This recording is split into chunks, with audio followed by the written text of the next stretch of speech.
We are live. Live, and like we just shoot the shit a minute, but yeah.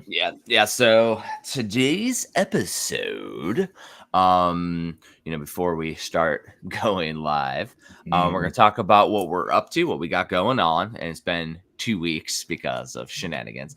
Old man Tristan and old man Jeff. And old man Jeff, because we tried and like craziness. Yeah. We're gonna talk about out sometimes. Exactly. We'll talk some news. The news that I have to highlight, we haven't talked Nintendo Direct yet, so I'd like to talk Nintendo Direct, including Mother 3 news. I forgot about that. Special Reserve being gone, which apparently is a thing, which we weren't tracking. I think that's freaking cool as hell. As well as the Virtual Boy emulator. Yes. Interesting. Yes. I want to talk about how Talk Me Out of It Tristan failed. And that'll be after what's going on in pickups and stuff. I'm going to save something for later. Project announcements. We'll talk about all our projects as always. I got some updates on Genesis. I got updates on Metroidvania Chronicles Part 2. Complete NES. And Twisted Reality's Black Box Challenge. And a big one for Black Box Challenge, because I got a book right here. Yeah, exactly. Fucking cool to show off. I'll save that too. And then I got a couple games that I've played. And we'll talk in details. I'm gonna do my update on Picross 3D too. And then procrastination of Final Fantasy VII and my plan for that. And then we'll go into the homework, and yeah, it'll be funny. And then whatever you've been playing too, if you've played anything since Gato Roboto. I have, but it's kind of a byproduct of some updated arcade Ibarra arcade news. Ibarra's Arcade. And basically, and of course, what we have going on, we're going to talk about your game night that happened, and it was a blast. And I'm assuming we'll sing Ben's Game Zone at least a couple times. At least twice. We have to. So, we got some stories, got some pickups. So that'll be video game bullshit today. And so before we get started, and I know we're already live streaming right now, so I apologize, but I need to make a nature call just real quick. Tristan! I'm sorry! You literally got people watching. This is how YouTube videos work. This is a recorded YouTube video, old man. Go, old man. All right. I'll be right back, guys. And I won't bring the... I'll put it on mute. Just such a professional. Classic Tristan. Bless his heart. Yeah, we had a extra weekend here because I went to record, and Tristan had a family thing he had to deal with, and then during the weekdays I'm in the army, so it's like I was busy as hell, doing lots of stuff. I did a couple 14-hour like days where I left when it was dark and got home when it was dark, and literally ate some dinner and then passed out on the couch. I was like sleeping and shit, and like that's how it was. But I mean, it is what it is with it. It's been fun though. And so, yeah, basically we're able to record on the weekends. We were trying to record on Friday, and then I had family stuff kick off, so we couldn't record Friday either. It would have been a late Friday night stream, which would have been fun. But instead, get some beautiful, beautiful weather out here. Interesting stuff. I know I showed this off before, but I got the premium edition games physical 2024 unboxing patch. So if you unbox any of our games, any of our new games in 2024 that were released, we'll send you this patch. And this patch is pretty damn big. Like it's a big sucker. I've actually mailed out a few of these. Bobby 6-7 for the NES. And basically you have to beat the developer's challenge that's on a card in the NES game, and we will mail you this, which is a badge that's in the game, which is pretty cool. we got the waifu squad for the challenge for Wife Quest, which should be shipping this like in the next month or two. We have all the physical packaging items showing up to the packager, and then finally Oratorio, the end of the endless for the NES. That should allow you once this game comes out. You have to find the end of the endless, which is a very obscure challenge that we're not going to spoil. So cool. I tap dancing for you, Tristan, trying to keep content flowing while you go. Thank you. Should have peed before we record. I know. It just hit me all of a sudden. Like the minute I hit stream, I had to go stream. Live stream. Yes. Live stream. That's super funny. So yeah, I was just talking about the patches and talked about why we didn't record. Yet last week because we're old. Basically. Yeah. All right, ready? Ready. All right, we'll leave it low. Welcome to episode 136 of Video Game Bullshit. Freaking crazy times, man. Crazy times for the podcast. Always. Yeah. I mean, we do this as a fun time, and it took a couple weeks this time for us to record, but thus is life.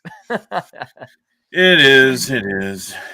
So, got a lot going on. Got a lot of craziness. I know for me, Army has been a bit crazy. I finally, as of last week, now have my orders to move to Texas. So I got those. Officially on the housing list now for when I get out to Texas we're going to start moving in June, but we report in July. My wife has been talking about it, but we might actually leave a little earlier because we were planning on leaving like mid-June, but we might leave a couple weeks earlier. And if I do, I'm going to try to go to SoCal Gaming Expo, SoCal Gaming Expo, which is in June. I don't think right now Premium has a booth there, but I'm going to solidify it with the wife, and then maybe we'll do a hangout in June. That'd be kind of cool. But yeah, and then this week though, freaking just like every week, but we ran a M4 carbine qualification range. So we started at 04 in the morning, and I didn't get home till after 8 p.m. And when we finished, and so we had over 80 people qualifying on the range, shooting all day, and you have to like zero your weapon, and you have to adjust the zero to make sure it shoots on target so you can get it in the circle. And then you go to the qualification range, and they changed the Army's qualification tables. So, we have pop-up targets that you have to shoot. So they changed the way that it goes though. Now it's no longer, when I first joined, it was prone unsupported, supported on a bag, and in a foxhole shoot. Foxhole, really? That was old school Army. That was a holdover from Vietnam, man. Like that's old school Army. Then they changed that to kneeling. After that, they changed the foxhole to a kneeling because you're going to be in urban environments. You're going to drop down to a knee to be able to engage the enemy. Now it's freaking crazy. So now they have this target cardboard cutout. And in between all of those old iterations, you used to have time to change out the magazine to switch. It's like switch to prone supported, and then you change the magazine. Switch. Yeah. Now you do all 40 rounds back to back with no time in between. Oh. And you start shooting standing. You dive down after one shot, and you shoot. You shoot prone, supported, unsupported, however you shoot. Then it says bite up, and then you move up to a kneeling and you're shooting. And then you move up to a standing and bite up and you're shooting. And you have to switch. You have to count your ammo with 10-round magazines and switch ammo on the fly. I mean, that's more realistic, honestly. It's very realistic, but our soldiers, they struggle bus doing these. We don't get many expert shooters anymore. It is wild. Ooh, look at the sun. Ooh, I'm like, oh yeah. man, let me adjust that so that way it's like There you you think go. I'm adjusting the camera. I'm adjusting my blinds on my window. Yeah. I'm adjusting the blind. The Hawaii sun's out, Tristan. Yeah. So the qualification ranges are wild now, dude. Yeah, it was the same for us. We do prone unsupported, and then like we on a knee, up Kneeling. against our knee, and then kneeling, and then we could like support ourselves against a post. I don't know if you guys ever did that. We had to shoot Hey, with Tristan, say it right. Sit in a chair for us. No. had to go. Yeah. Can you imagine? Okay, sit down in your office chair now. We had to shoot with our gas mask on. Yeah, there's gas mask fires. There's that different. was fun. Yeah. We have all types of other types of tables. We have different types of weapon sets. We have crew serve set weapons, which are like fully automatic weapons. We have all the other things. This is just a normal qualification that all soldiers are expected to do, which get the junior soldiers promotion points. So the fact that they can't shoot expert does affect their promotion points. Which is yeah, that it meant nothing for. It was just a decoration for us. Like I'm proud to say I was. Yeah, exactly. I was in the chair force, yes, but I always shot expert. Nice. One time I was so pissed off, dude. Like I always wanted to get like full marks, and one time, eagle eye. Is that what they call it for you guys? Nice. I missed one shot, but they couldn't find it anywhere on the target. So I'm convinced that I shot it like in the same spot. And you guys do a paper target though, right? Paper target, yeah. Yeah, like paper targets, I always shoot expert. Pop-up targets, different because you have to. Yeah, I'm sure it is. You have to shift, and there's wind. So if there's wind, because there's an arc of the bullet when you get out to 300 meters, instead of doing 50-meter paper targets, you have to do the arc of the bullet and everything. So you have to adjust the way that you shoot, where you aim and where you shoot. Yeah. But I always preferred shooting M4 over M16. Like it's. Oh yeah. Yeah. For those gamer listeners, the M16 has a much larger rifle barrel, and then the M4 carbine is a shorter stock. So it actually has less of a adjustment pitch when you're aiming out at your target. So there's no kickback at all in the M4, which is awesome. There really isn't. Yeah, M16 was kind of rough. Yeah, they also changed the 9mm over to an M17. And the M17, because the M9, like the 9mm, when you shoot, it'll do this with the handgun. Whereas the M17, it kicks back now, which is really nice. So yeah, they've updated some things. Usually it's contracts with different government contracting companies. So they changed the contracts, and now we changed the weapon system over years. Yeah. But the M4 is a nice change. Yeah, so that's the dumb army talk of the day. And the chair force talk of the day. Yeah. But that's what I've had going on. My daughter's now in homeschooling, so that's been an adjustment where she's now staying up later. But she's doing that now. So we could also talk about what else you got going on, Tristan? You might have had a thing happen. I did. Yeah. So this entire week I was kind of prepping for this. Like 3 weeks ago, in preparation for, I had a game night last night. I had about 24 people over. What's that? Nice. Game night, and it's like Rick from Splatterhouse. Yeah. It's Tristan's house. He pulled out Rick and started murdering everyone at game night. No, we didn't play any Splatterhouse, but that would have been cool to have one. Anyway, I had a game night last night. About 24 people over, and one of my arcades has been down for a while. I have a Sega Astro City Candy Cab that the monitor, the geometry board had gone out. So I sent it away to a repair place in Illinois. And I even paid for to jump to the front of the line for their repairs for an extra $50. But yeah, I was like in constant contact with those guys. I'm like, hey, am I gonna have it by this day? I got it the day before the party, so put it together. Everything worked. I, like dialed in the geometry, but then the very next morning, I've got a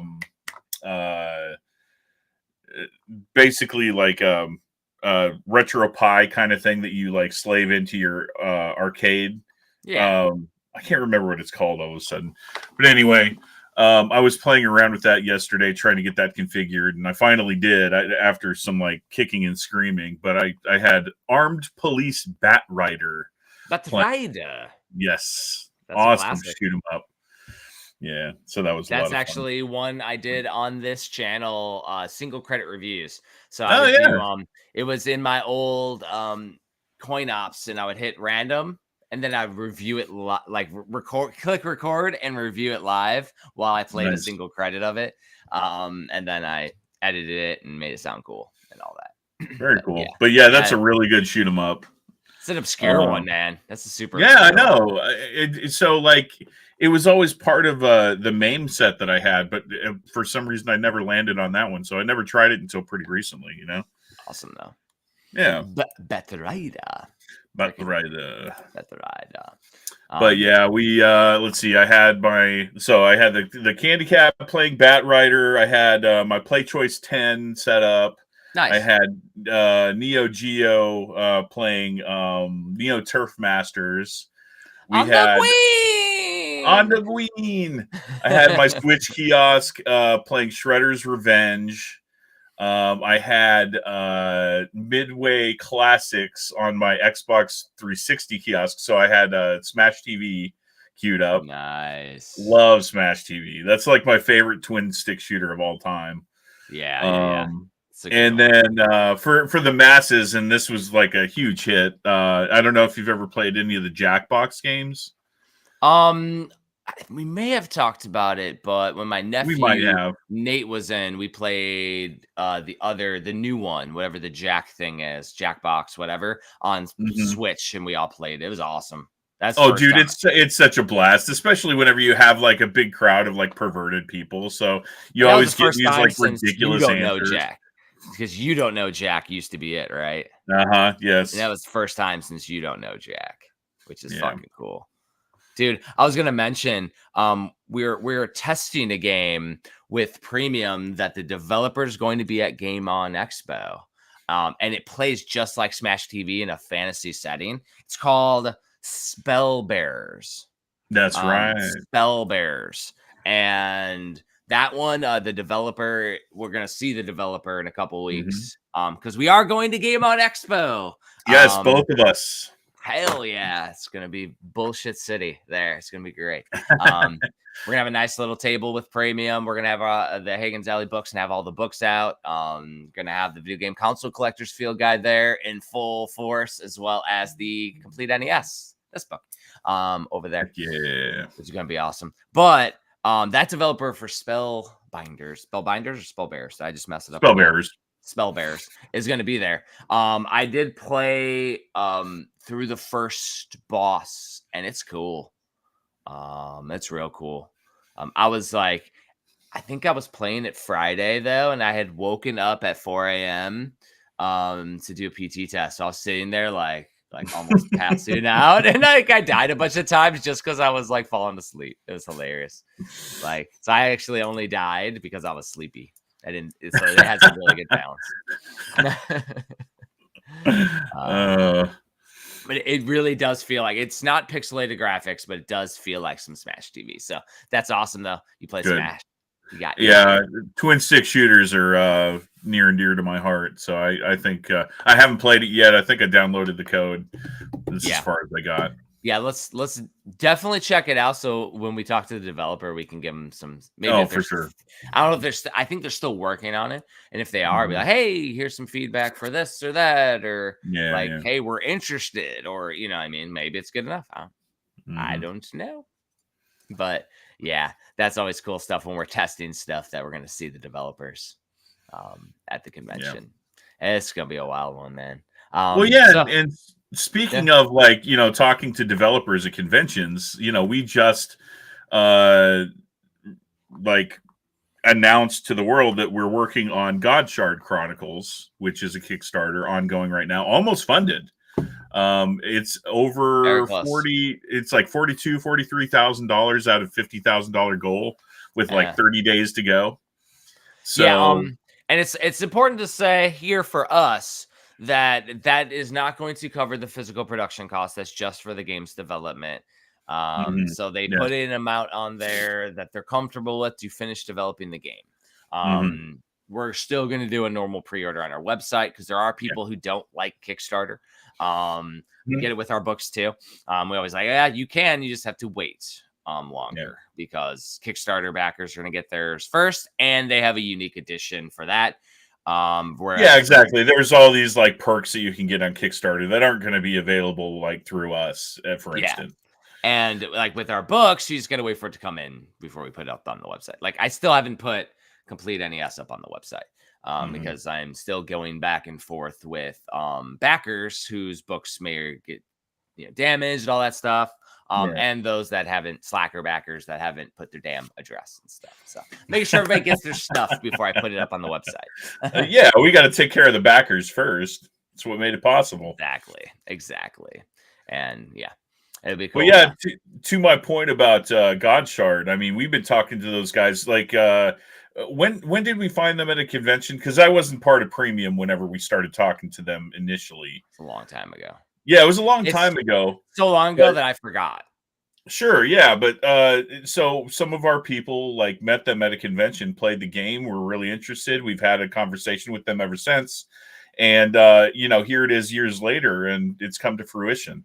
So we're now working on this amazing JRPG because of the relationships that we garnered through those conversations at conventions. So that's why it's so important for us to be out there, have our face out there, and actually commiserate with these developers. Yeah, and it's wild too because like we talk to lots of developers, and they're all like the games though. Then when they get ready, they hit us up and they're like, "Hey, remember we talked here?" And then we like look at the trailer and we're like, "Holy shit, yes, I remember this game. It was awesome." What was the other game that was? It's in our testing thing. It's called Carpathian Night.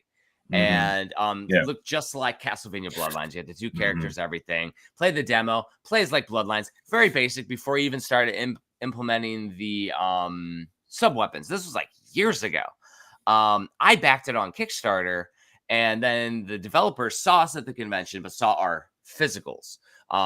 Fast forward 2 years later, and now he is partnering with the Bela Lugosi estate. Bela Lugosi is Dracula. Dude. Yes. Like, not only does it have special items, but it also has like different spells that you have now and all this different stuff too.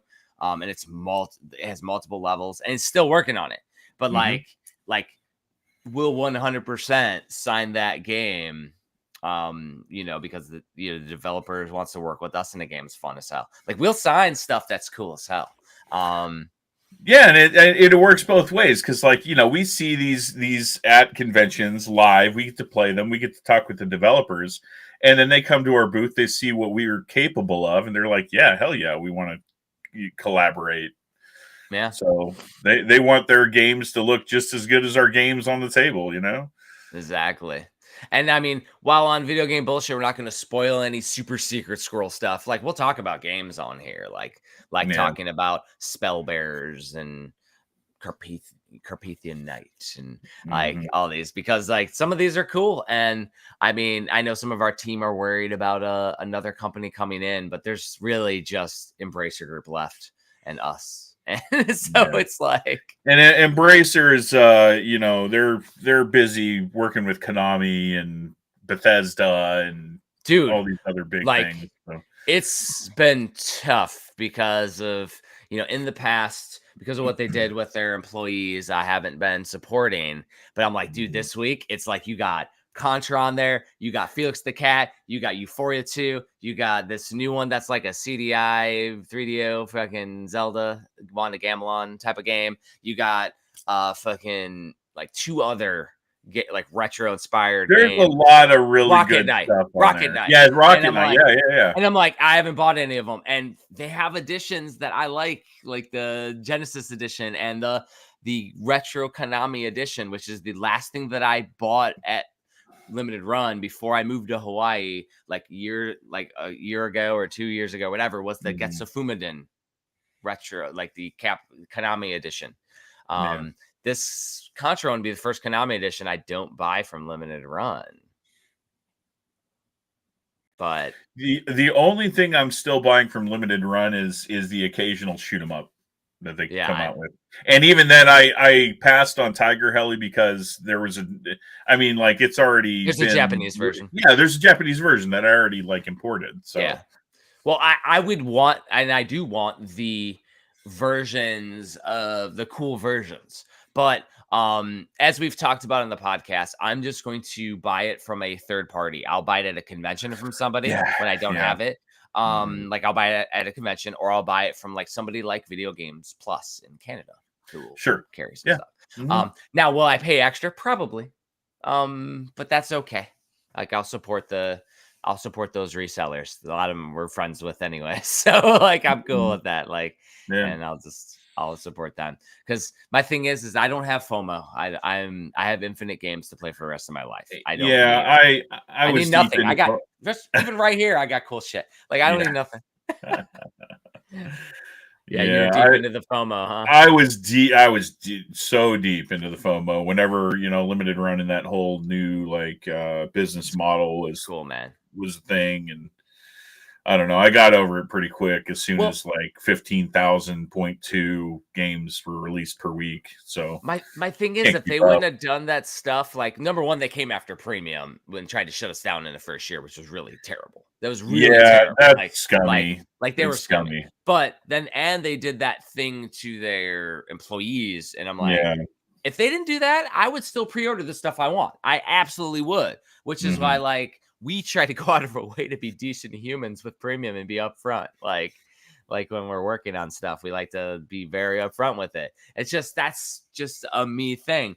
And it's also why there's certain other companies that I haven't really supported because, it's been 4 years since I've pre-ordered something and they haven't shipped it yet. I think that's First Press, where I think it's either 3 or 4, released 3 or 4. And they're into the teens now, and I haven't gotten release 3 or 4. And so I'm like, I mean, and I did the package it all together, and I got the first 2 releases or whatever, and then I still haven't gotten any of the other ones. And I remember they had the little, because it's been so long since I've gotten a game from them that I remember back in the day when I got a game from them that they had the cool slipcases and they looked like a book series, they were all brown. But they had a image that continued. I thought that was cool as hell. That is awesome. Cool. But I haven't gotten one in so long that I don't remember. But it's we've had developers reach out to us very upset about some of these companies too, and they want to work with us because they know that we give a shit. We care. We give a shit, and we're not cutthroat either. Dude, competition is competition, and it'll make you better. It'll make you strive to stand out. If there are other companies that are popping up just like us, scrappy, underdogs. Yeah. Why would we be threatened by them? I love smartly, they're not in the US, which means that their minimums are 3,000 instead of 5,000. Yeah, exactly. I think there's one that's out in Europe, and they have a very similar model to ours. And I was like, that's cool. There's infinite freaking games out there that people are making. So if more developers can get their games out there, that's cool. Yeah. And the competition will make us better, but also we're busy. I'm so busy with design work. That's all I did yesterday. That's where I was like, man, that's my day today after this podcast. Yep. I'm gonna be getting my ducks in a row. Huh? Yeah, I said with comments, but yeah. Anyway. Yeah. But that's the thing though, is that we're busy, so that's okay that there's other companies out there because we can only do so much. And in reality, we have and we can give a nice little spoiler, Tristan. We have so much stuff out there that we need to publish now with developers. They're probably going to double the directs, because we always plan to do every quarter, and we only did like 2 last year.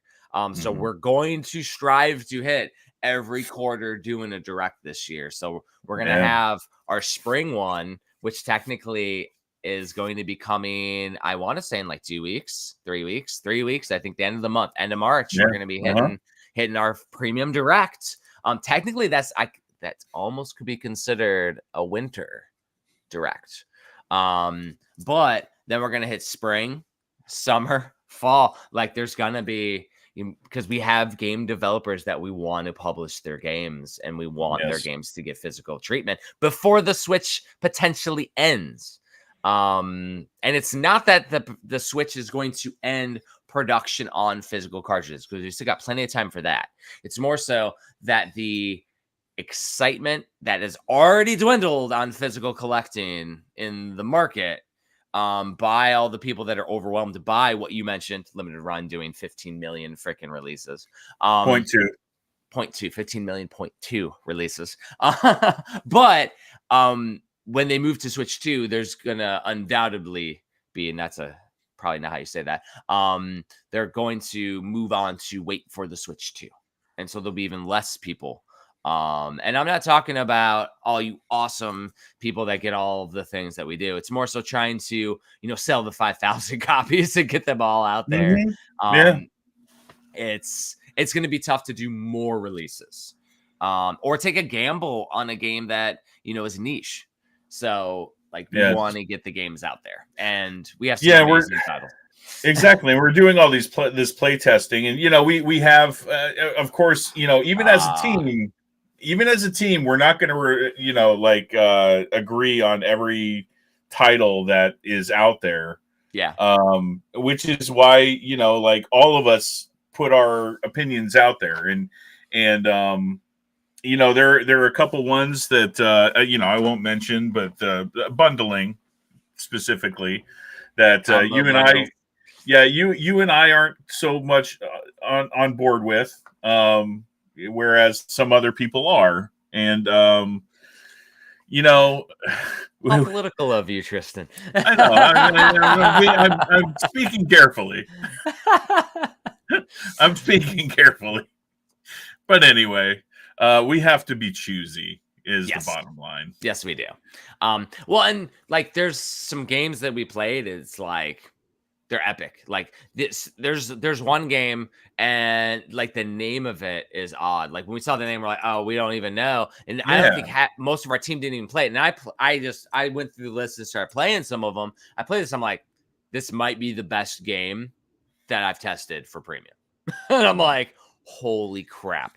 I got so invested in it last weekend that I beat it, but then there's a whole after game to it, and then there's New Game Plus with more content, and I was like, holy crap. And I'm like, that might be the best game that I've played, and there's a sequel coming, and so we might be able to do 2 of them. Same dude wants to bundle them together, and I'm like, if it's the best game I've played, I probably would do them separately. Just FYI. But that's just me. I would rather have 2 amazing games than 1 double pack. But from a price perspective, gamers might want to have both on 1 cartridge, but might have to charge more money because there's 2 freaking games. Exactly. I don't know. I like to take care of the developers, though. That's me. Yeah, same. And there's arguments to be had on both sides. For Jeff and I, being part of the graphics design team, that's double the work for 1 game. If you're doing multi-packs or 3 or 4 or 5 or 9, different games. And it's trying to like get the cohesive artwork to work on all of the exterior packaging. And then most of these games have key art developed for them. They don't have key art developed for the collections. Then we got to design and create new stuff from the ground. Complete new, like in custom.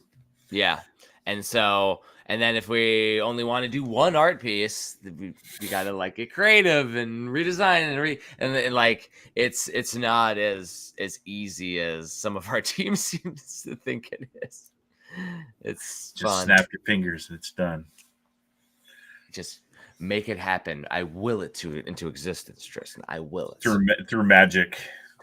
Through the magics. It's Adobe magic, man. So we should probably go over some of the games that we got in. Some of the cool stuff. I know that there's one thing I'm gonna save. I'm gonna save one thing to projects and then one thing to save. But I think both of us had got in this game. Yeah, buddy. Freaking awesome. Mine's a lot tighter of a seal than yours. I know, mine's kind of wrinkly. What the heck? Whoa, mine's tight. So wrinkly. Tight. So mine has a really cool story. Mine doesn't have a seal anymore. You opened it! Yeah. Look what I got on my head, though, Tristan. Yeah, I know. So clearly you got yours through GameStop. And I didn't pre-order it, which is the story. So I went in Friday. I went in on Friday, and because I hadn't picked it up yet, and I didn't pre-order it because I didn't know what pre-order bonuses there were.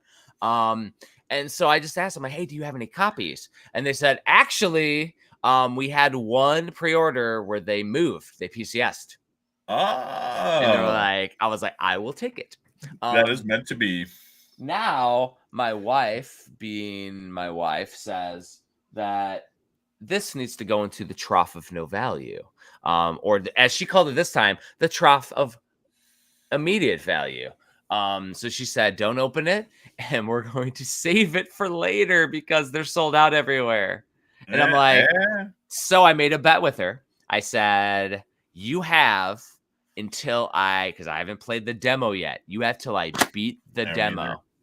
I said, I will play the demo first and I will beat it. And because I'm so busy and I work and all the things, it might take me a while, but I'm like, you have till I beat the demo to buy me the standard edition. Because you don't get any on-game content in here. You get the steelbook, you get the CD soundtrack, you get all the cool stuff. Nice. I can. Soundtrack. Oh yeah. Looking good. Minimalist too. Yeah. Now we're doing an unboxing live. We got the art book. Ooh, show me a page or two. Very nice. Yeah. Show me a page or two. Let's see. I open up to. Yeah, what we got. These people are. Nice. That's cool. So it has all the drawn art in there. That's cool. Steelbook. Ooh, that's nice. That's a nice steelbook. It's a very nice. Ooh, that's cool. Oh yeah. I didn't even see the back of that. The back. That's cool. And it's a like a holographic Buster Sword. Yeah, dude. And then the game, of course.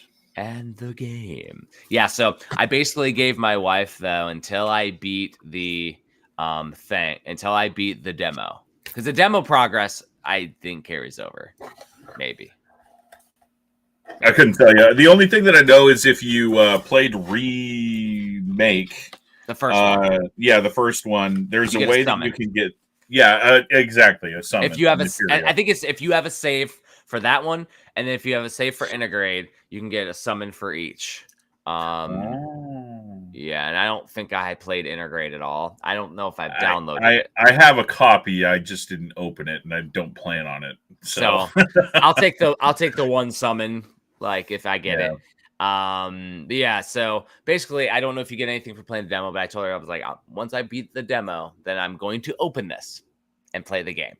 And I'm tracking the demo as like the it's a Sephiroth and Cloud portion or something from it, which is cool as shit. I'm gonna play it.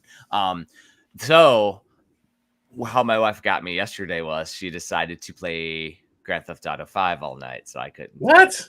On PS5. So I ended up playing a game, and we'll talk about it later, but I played a game on Game Pass, and I'll talk about how I did that too with part of a story. So there's a little bit of a treat there. Right. So I got that, and then I got a few other things. I got one item that I forgot from Strictly Limited. And this is something that I pre-ordered a long time ago. but it is an item that I got a much cooler edition from our Secret Santa on Video Game Bullshit. So I got Zombie Nation. Nice. As big as my head. This thing is huge. I haven't opened it, but it looks cool. They got their thing that comes in it, which is awesome. Actually, I have it upside down. Super cool. But the one that I got sent from our Secret Santa, it's gold, it's Japanese. It's way cooler than this one. Like the packaging, like this is cool. And I'm pretty sure I hear stuff in here. I'm pretty sure this is like the slipcase is cheap. It's not like ours, like it's a very thin slipcase, but I'm pretty sure this box inside looks like it's a very thick, high quality box inside. Like very good quality inside. I can just tell right here that it looks awesome. Yeah, there's some treats in here though. I looked online, like what's in it. It's cool as hell. I'm pretty sure I pre-ordered that before. I mean, I definitely pre-ordered it way before the Secret Santa. But yeah, the Secret Santa one with the gold foil and oh yeah, like you take that with the high quality box, and I don't know, that might be a high quality box. That might be a win. Get in anything else? Otherwise, I'll show off a couple more. Nope. I have one thing that I was going to show off, but it has to do with something else we're going to talk about. So I'll wait. Okay, perfect. So I got in. I bought this. Ah, cool. Marvelous Donka. Still sealed. I haven't played them because playing other things. And this came in the mail, which I am on the border of maybe playing. Oh. So I love that. Is there English? There probably isn't. Gosh damn it. That's why I'm on the border of. Damn it. Now, this is where it's cool. If you see on the back, on there's a Famicom cartridge, and then there's another thing here that's a multiplayer mode. So they have a new multiplayer mode on one of the Tetris looking games. Man. And then this is a brand new Final Fight style beat 'em up that they added. Dude, wow. It looks so freaking cool. So I'm probably going to open it to play it just to play this Mighty Final Fight seriously. game. It looks so good. And I mean, as far as like this was like my favorite game. Did they add it to number 2? They probably added it to number 2, yeah. I don't know. I don't know if they maybe even just combined both games into one, like, or if this is a could be. It's but luckily there are enough English speaking like Game Center CX fans that there will be a walkthrough for that for us non-Japanese speakers. Well, and what I'll probably do, and when I do it, when I play it, is I'll probably use this. I've done that because I have the translator app, and literally I just go like this, and it'll auto on as long as I can move the button on my own, and it's not an auto thing. Jeez, man. My Army email is connected to this, and I'm gonna have to turn off notifications because it's like like 100 emails that I get all the time. But yeah, I'm probably gonna do this and translate it on the fly because there's magazines in there and stuff that I want to read the jokes. So cool, man. Like, I love that show so much. Yeah. And then I got in one more treat from my my second mom. She sent me this. Yeah, nice. She just found it somewhere. Very cool. I remember that ad. The other thing that I did get in the mail is I did have this made. Oh, very cool. Very cool. Yes, so I'll wear it now. This is one of those that you don't take off. So whenever you lose a brother, Kyle's a brother, get it made. So I actually sent one to John, to our buddy John, on there. So he got his in this week. So that was a cool thing.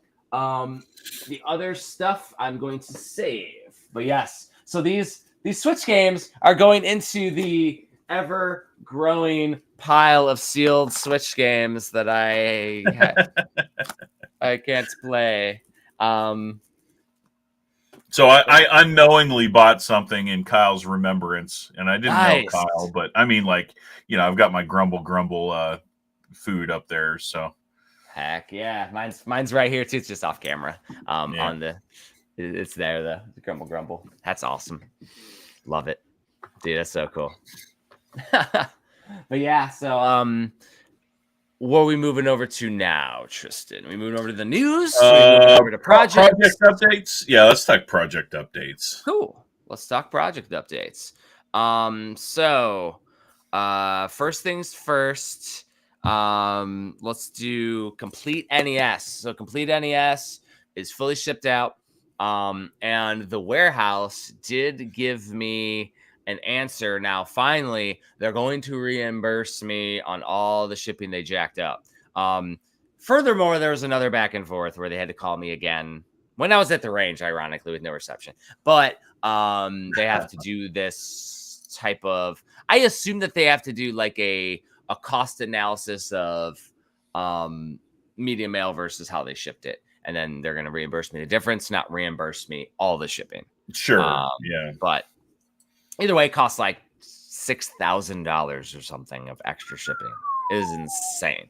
But that being said, they also, whenever anybody has a damaged item, so we had one where the slipcase was damaged, which that could have been done before it was sealed. But also one of them, the complete SNES was damaged in the box.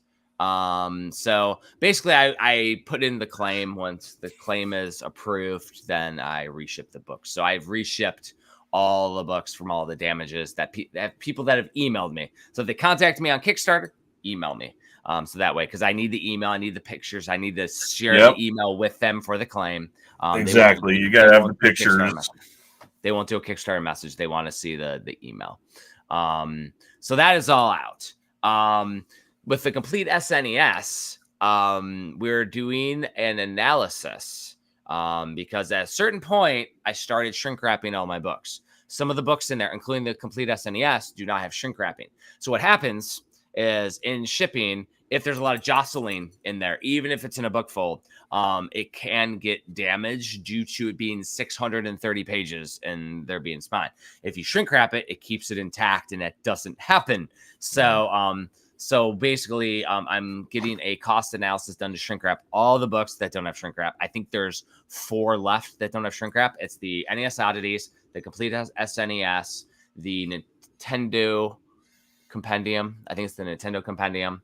And then there's one more in there that may not have shrink wrapping. But I got like 4 books that I'm looking to get shrink wrapped. So that way they're good. And then we'll look into other bougie things like we have to mail them corner protectors and they can put it in a box maybe or something. So that way every book is sealed up. But it depends on how expensive it is, because it's not that it would be expensive to do for one book. It's that we have to do it for all the books, and it's times hundreds. So it could be expensive. Going forward, though, like I'm going to try to see if this stuff can be done beforehand. But everything gets shrink wrapped at the printer now, which is much, much safer and better. It's when I changed printers. So that's a good one. The Metroidvania Chronicles Phase 2. Did I show the cover off last time? No. Nope, Sure didn't. I haven't seen it. So I got the art, which is right here. Hey, I love it. So right there, what you're seeing is Blaster Master is the focal point. Best Master Zero is in the book. And then the orbs are for Time Spinner. Time Spinner. I was going to say, I just played that one. So, yeah. Yep. The cannon is Metroid Zero Mission, which is covered. And then the sword is from Hyper Light Drifter, which is an abnormal Metroidvania. So I have a little bit of each. The artist did add some ground underneath it now, some like grass underneath Sophia, so that way it looks a little more developed. And then I already developed the actual cover and everything. I'm starting on the Kickstarter page already. I already have a lot of it developed, but I gotta still wait on I'm waiting on the slipcase art to come in. Thor Thorvaldsen's going to do the slipcase art, which is going to be really cool. I would like to not have to reveal it mid-campaign this time. And I haven't started on any of the, or I haven't finished. I started. I only have like 1 or 2 sections left of the formatting for the final sections because I've been working on premium design. So I haven't had time to do that one. Yeah. So So Metroidvania Chronicles Phase 2 is well underway. Phase 1 is in freight shipping. And then I should be getting in an advanced copy soon, I hope. So that's a cool one. And speaking of advanced copies, I finally yes, got in Twisted Reality's Black Box Challenge. And this turned out amazing. I designed it to look like the classic Worlds of Power books that Nintendo did, but inside I did the art aesthetics of the Choose Your Own Adventures. It's a narrative, but what I mean is that every couple of pages there's drawn art in here. So I mean, this thing is a novel. So this is Nerdy Nick. It made him the strong man, and in there he goes to protect his daughter. And then inside there's also pro tips that tell you stuff like, this battle is all about figuring out the timing for how you attack and defend, as that will be your key to success for the remainder of the game. So this is like when you first do it. There's Chad, the gamer. So he looks like that classic Nintendo counselor. Nice. Yeah, so Chad's the one that you do all your challenges for, and you get a special unlock at the end. Like there's stuff like the football stadium. Now this is all drawn by Mickey Ivy, including the cover, which she did a new cover from Joe Simcoe's art. She did the cover. So she did all this stuff, because the original Joe Simcoe art was me drinking a Guinness in a pool of Nintendo games. That's what he did. And then we got the tribute to Little Scrappy Doo. So with London. So nice. Right. So this ended up, when we talk scope creep, Tristan, this is supposed to be a small book. It is thick as hell. This book is almost 300 pages. Jeez. It's 300-page novel. But the thing is, and where I got crazy was I did a narrative for the first chapter, and then I turned it into a strategy guide before. Now the whole thing is a narrative. It's all narrative with different texts and everything, and the characters all have dialogue. They have a whole consistent narrative. You get to know the characters in the game.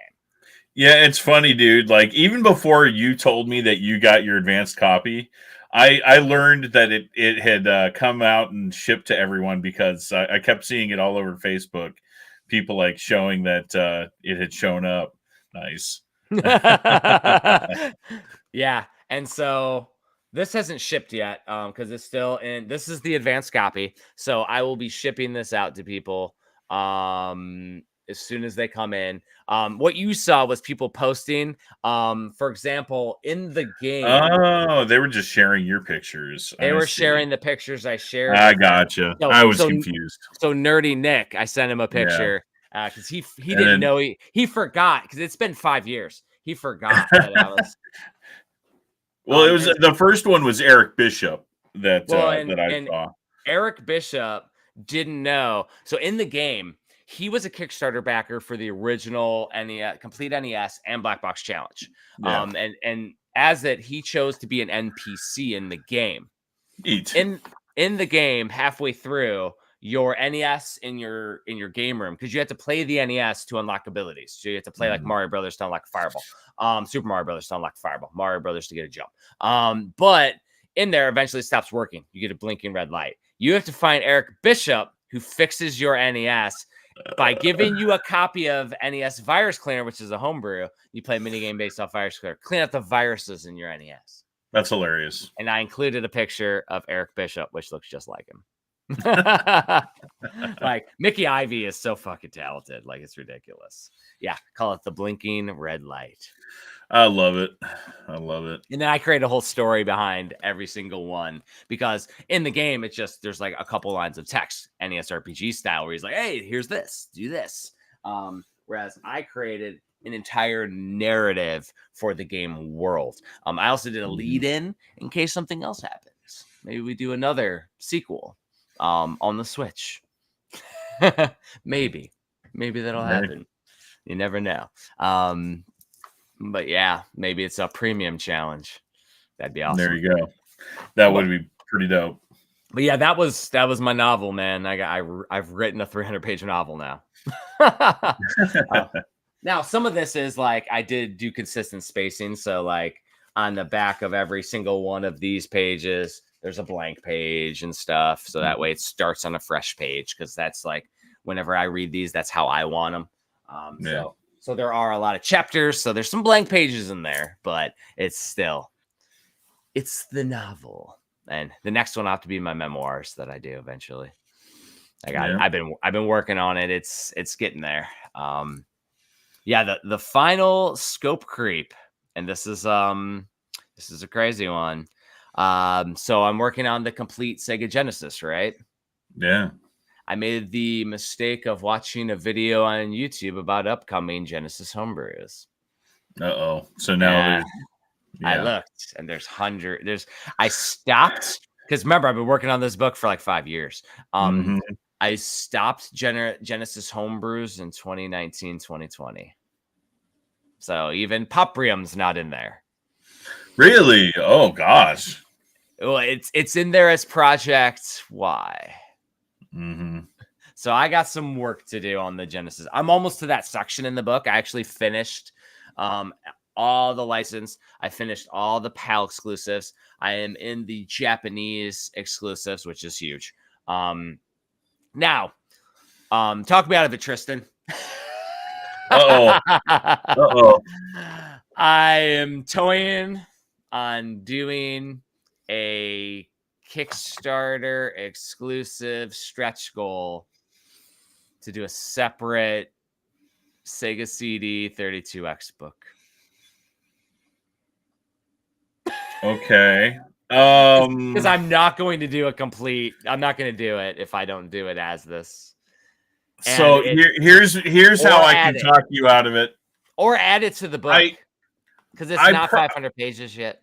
Yeah. Well, I personally know the scope of the 32X and the regions that they came into to include Brazil. The Sega CD / Mega CD is another beast. Which I know you not do. I know, and that's the thing. Like I know that you would do it. So that's quite a bit of work. Well, I'm not worried about the work. I've already spent 5 years on this thing. Well, yeah. It's more so I'm worried that the Sega CD and 32X go into the Sega Genesis, so it's part of it. I honestly, dude, I would do that as a separate book, brother. Yeah. Do it as a separate book. And do it later. And then and if I need to reprint, because it's going to take a long time to do it. So I was as I'm doing the homebrew, the scope creep gets. Dude, maybe include the 32X because that wouldn't be that much more work. If I do the 32X, I would do both. I know, because they're kind of they lead into each other. There are 32X / CD games. And then you know what else hits there, which I'm probably going to do as a stretch goal, is the Sega Channel stuff, telling that stuff and all that, because there's a bunch of online ones. I think that'd be a cool section. I haven't created it yet, and so I feel like that'd be a cool one because that's actual Sega. And think about this. So, like this edition, I don't know. Maybe you could do like a red spine with the like stripes, and then whenever you do the next book, you could have 2 editions, one with the yellow stripes and one with the blue stripes. Or do each book individually. That'd be even better. That way you'd have the red, the yellow, and the blue right next to each other, all uniform, man. You've talked me out of it, because now I could do that, and I could do a slipcase over all 3. That would look sick, dude. Yeah. And make the slipcase look like a jewel tower case, like a tower power. Yeah. Make it look like the tower. That would look sick, bro. Dude, that would be cool. Yeah, so you've talked me out of it to do that, to add that. Now I still got to do this damn scope creep with the freaking homebrew shit, which is going to take a while. But it's still cool as hell. And I do want to include some games because there are some amazing games. The newest one that came out that has been talked about is Astro Bros. And it's all over on because it's also on the Switch and stuff. but it's the Sega Genesis. I have the Genesis game. I actually have 2 different versions that I didn't know I got, and so like that needs to be in the book. So that's a cool one. And I mean, there's a cutoff of information date, but like it's been since 2019, 2020. I need to update it and add 5 years worth of releases. Now it is homebrew highlights, so it's not every game. Sure. And that's the smart caveat right there. Highlights. But with YouTube videos and Reddit lists, I have hundreds of games to sift through now. And because there's hundreds of games that have come out in the last 5 years. I Genesis know. Homebrew is crazier than and just think about it. It used to be a novelty. Like whenever Pure Solar came out, it's like, holy crap, a new Genesis game. It hasn't been 20 years, and now everyone's doing it. Yeah. And I think people were making like smaller demo homebrews back then, but like Pure Solar showed like, oh no, we can make legit stuff. And some of these games that have released in the last couple of years are like competing with like the late Genesis releases in quality. Like they're awesome. And so I don't want to not include them. And if they don't have a physical, I will create a mock box art too, which is the other scope creep. So for some of these games that have released or have not, for example, Affinity Sorrow is one that was taken to Kickstarter. I created my own box art for it. They have artwork and they have their own box art now. So I'm going to have to do that. And the funny thing is I'm going to have to like still create my own box art because every picture is low resolution online and it's like in 3D with something covering a corner of it. So I'll just create my own version. That's okay. That's scope creep, man. We gotta make it look good. But I will do that with each image and make sure they all look good and all that stuff. There's one in the NES one, the storied sword was called Project Sword. And so it was under the P's in the homebrew. Now it's called the storied sword. And it is I think it's based off of like Princess Bride. And now they're starting to finally get it done. But that now it has its own art now. I just used I created like a mock-up box based off of the art that was created. So like do what I can, make it cool. But yeah, so there's my scope creep, man. So what are you doing with projects right now? Because some cool shit. Yeah, it's quiet on the project front for me because I haven't I'm different than you. You have like 5 or 6 different things going on at the same time. Because I'm insane. Yeah, you are. You're insane.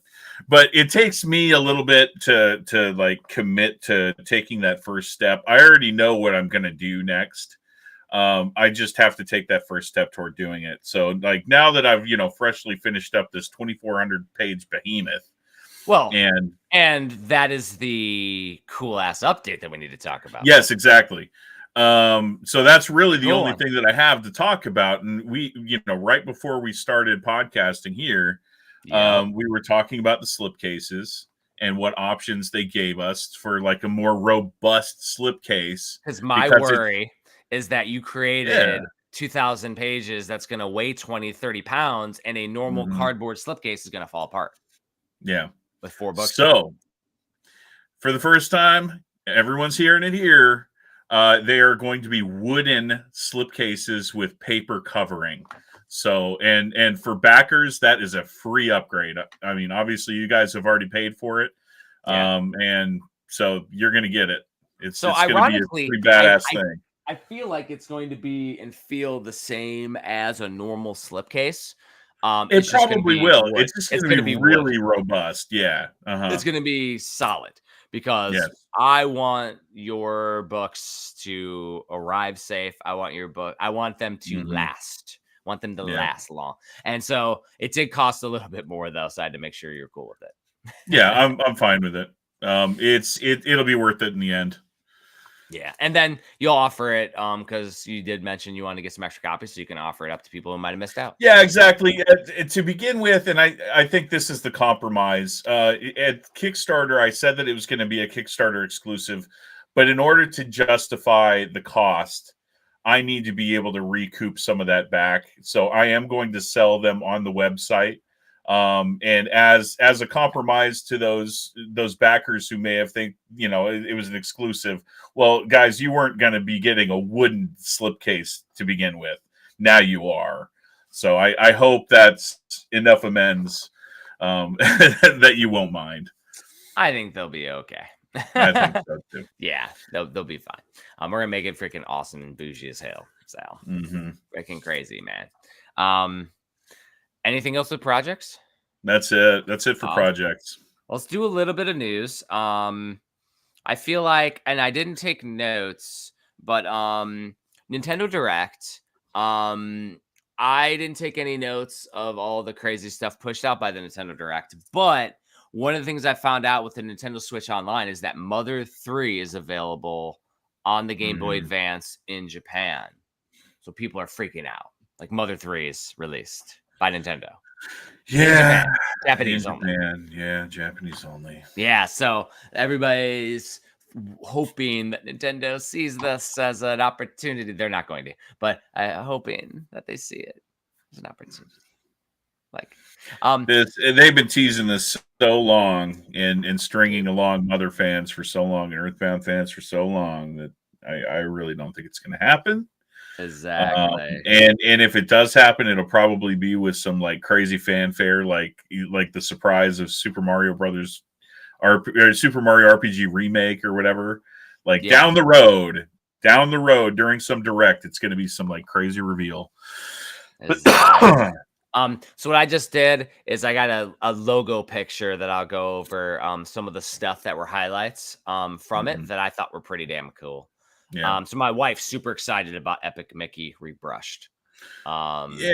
Getting Epic Mickey. I thought that the games were pretty cool, but my wife's Disney obsessed, and Oswald's in it as and see exactly. Like I think you would have to be Disney obsessed to.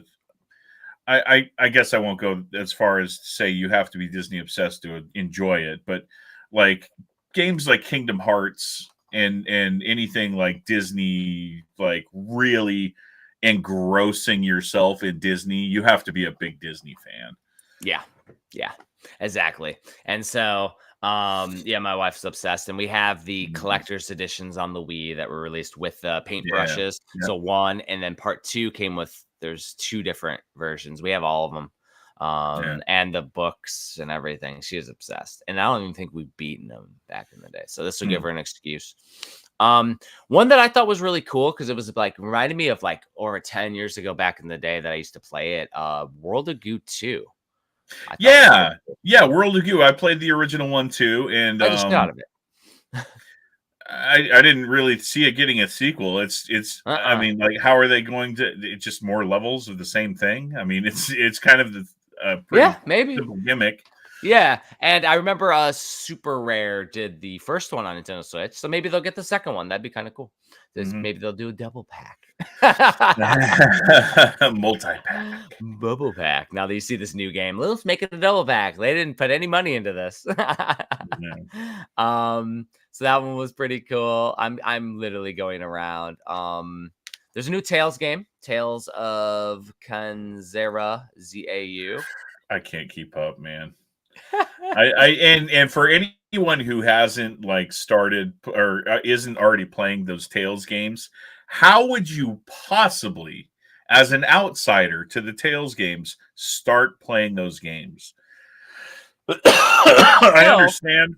So I'll jump onto what we've been playing, and I actually started last night. I jumped into Tales of Arise.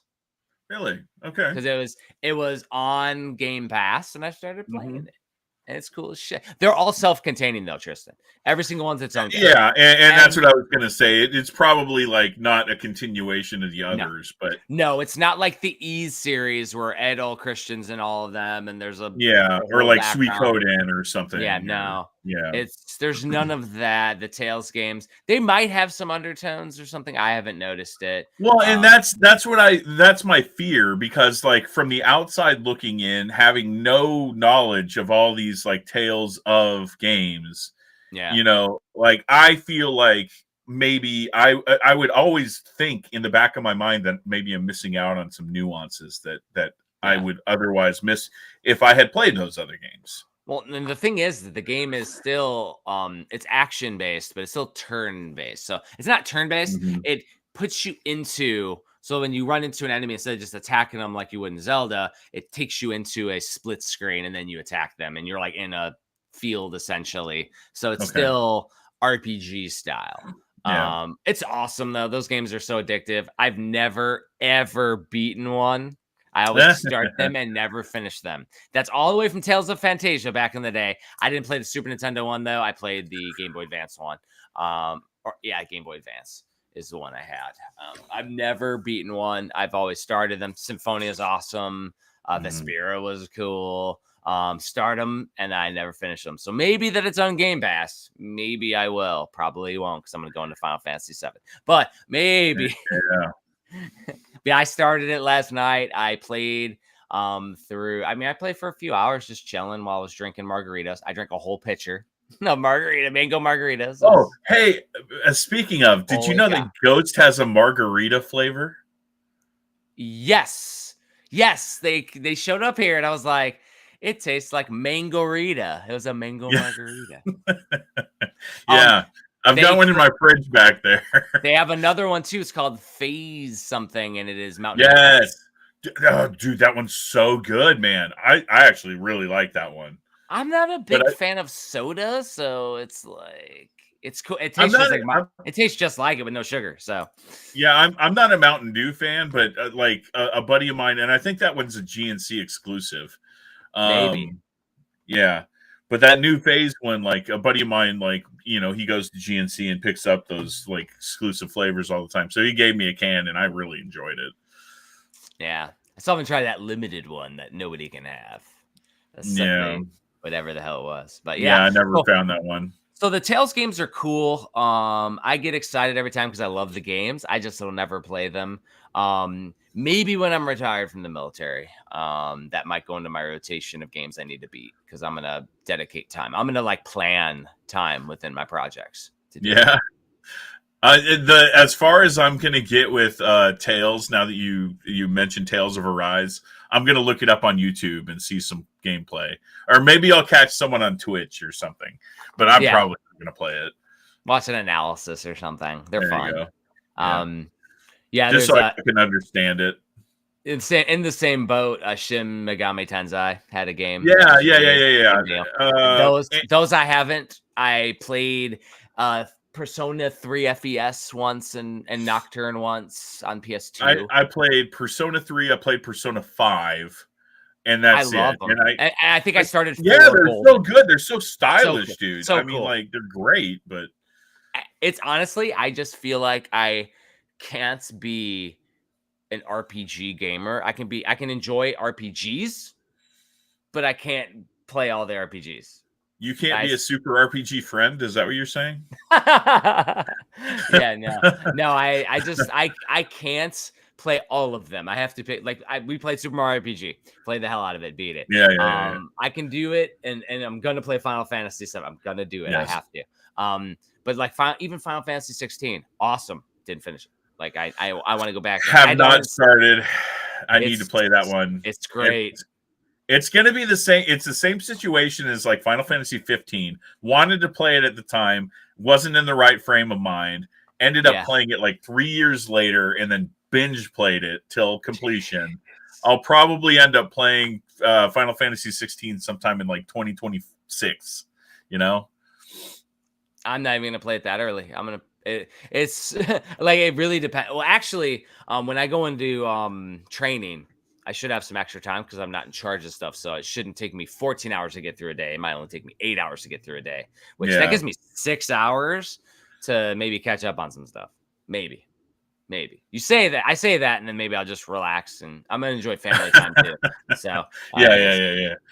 But like maybe I'll dedicate it to one of those games. Maybe because I also like to get back to my staples. So there was a game called Pepper Grinder, which I thought was interesting. Reminded me of like a RPG-ish looking Mr. Driller style, with some action platforming and stuff. It looks cool. I think that one, like once it's released, I'm gonna be interested in checking it out. You'll have to tell me what the name of the game is, but there was only one on that direct that really piqued my interest.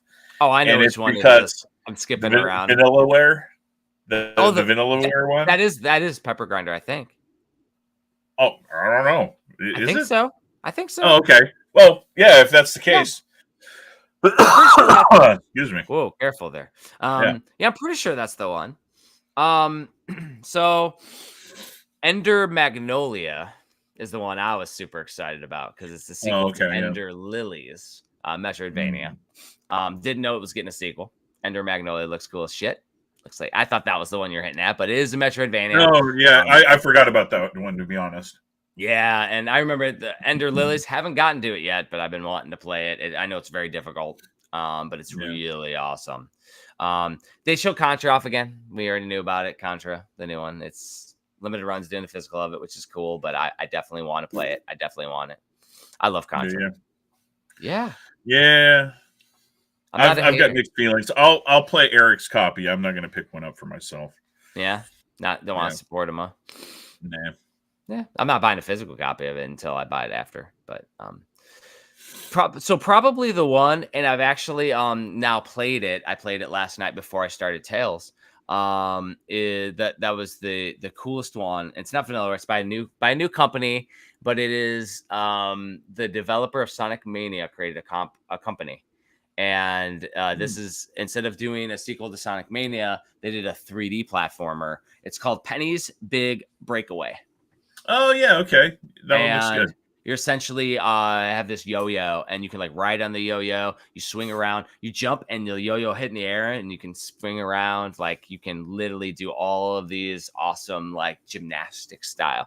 So it's created by Christian Whitehead, who's created a new company that. And a bunch of the developers of Sonic Mania, and it's awesome. I played it on my Steam Deck yesterday, and it's really good. I freaking like it. That might have to be a homework in the future, like Penny's Big Breakaway, because it is freaking cool.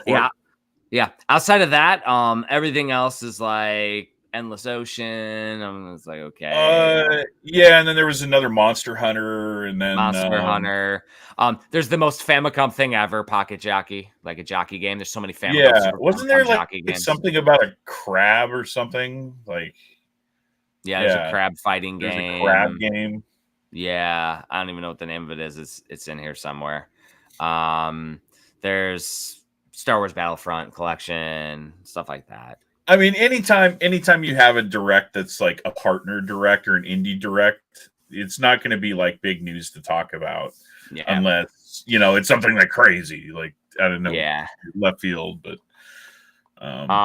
so has anybody in the chat mentioned anything yet today before we move on to the next news piece? Because it's been a minute.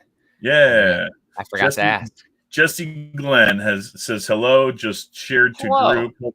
Hope some viewers show up post lavatory break. And then Old Man Bladder. He said that I need to join his group. I'm not sure what group you're talking about there, Jesse, if you're still in I know chat. what group he's talking about. It's the Physical Nintendo Switch Collectors group. Oh, okay.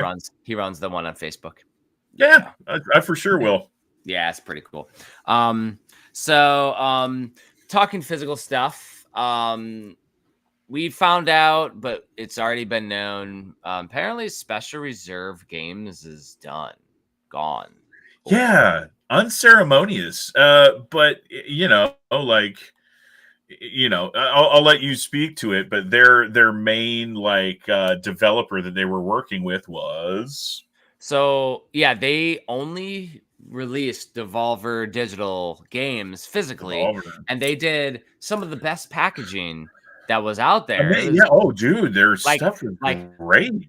That's who we compared ourselves to in our first year, where we were like, all right, we got to compete with them, because if they're doing awesome packaging, we want to do awesome packaging. We also didn't want to redo what they were doing, because we don't want to copy anybody, but we also got to make sure our stuff is good, because we want to have a penchant of quality, just like Special Reserve. And Smitty, who was he's also Jeff. Smitty, we talked to him before we launched our company, and he gave us kind of the ins and outs at Premium, like the ins and outs that we used at Premium to make sure we don't get like screwed over by physical packaging companies and all this stuff. And so I don't know the details behind it. I do know Devolver Digital is releasing their own at retail now, in stores, and they're not doing the limited stuff, which the wild thing is, though, is that it is the opposite of what the market shift is going to.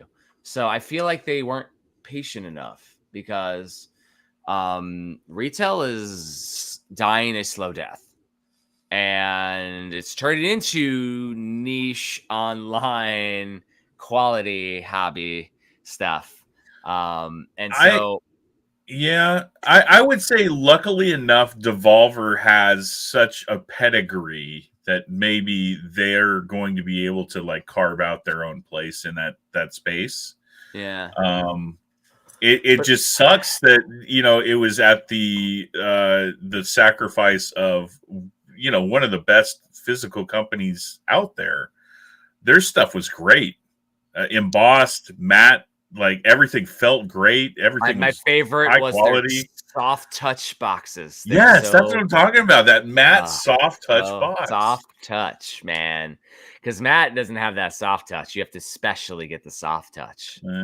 Yeah, I always ask for the soft touch with all our stuff. Love it. But yeah, I love the soft touch stuff. So and my thing is if Devolver then shifts back and tries to do it themselves, they're gonna underestimate how much work Smitty put into all this stuff. Like, and he's a hipster artist, man.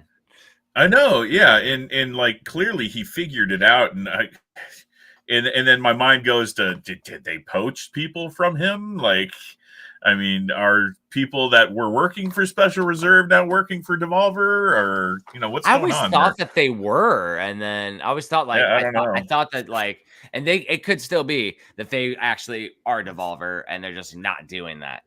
Could be.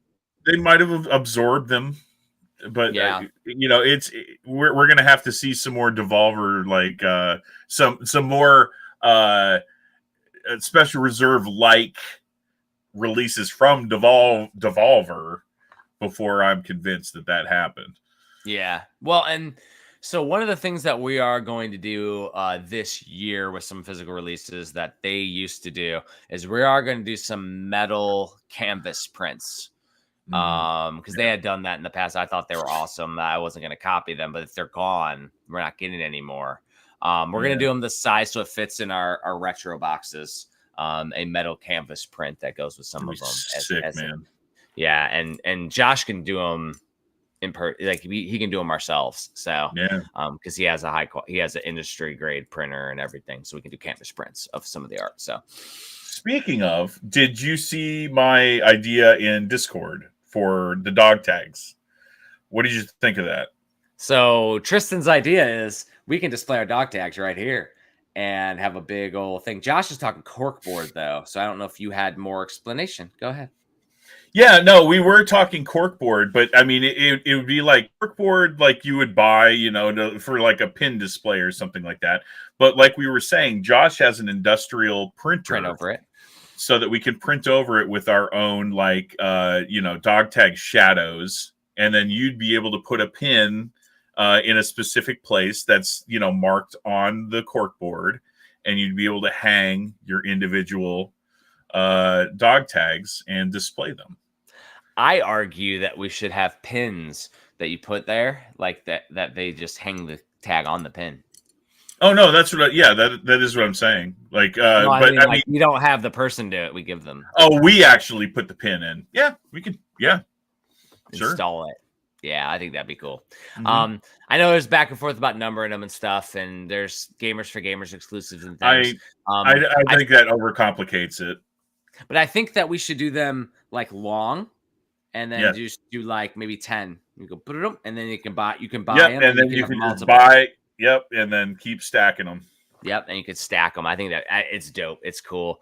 And then I don't know if it was you or somebody mentioned doing it for our patches in the future too.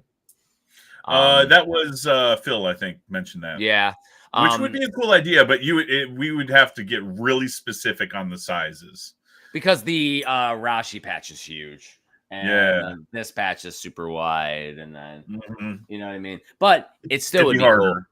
It'd Yeah, still be it'd be cool. awesome. Mhm. Hell, I might just buy a big old cork board and start putting them on the cork board. Like do it myself. Yeah, And dude.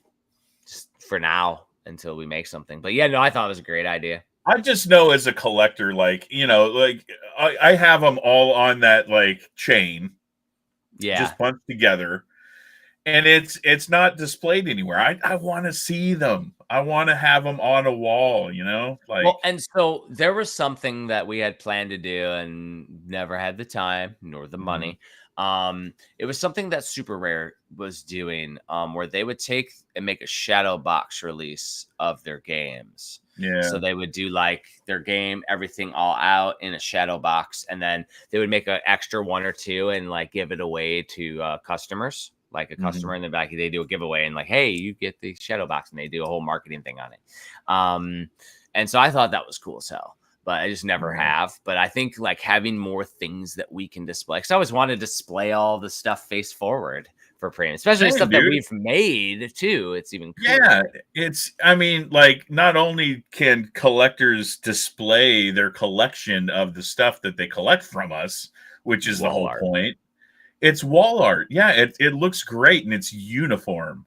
Yep. And so I like the idea of us doing our own, because then the cork board, we can like ink it black to be premium or red or whatever for Switch, make it a red background, and then maybe the cork board is whatever, but there's a red border, or a premium edition game's red and black border, and then what I mean, like you can literally design it so it has a visual appeal, aesthetic appeal.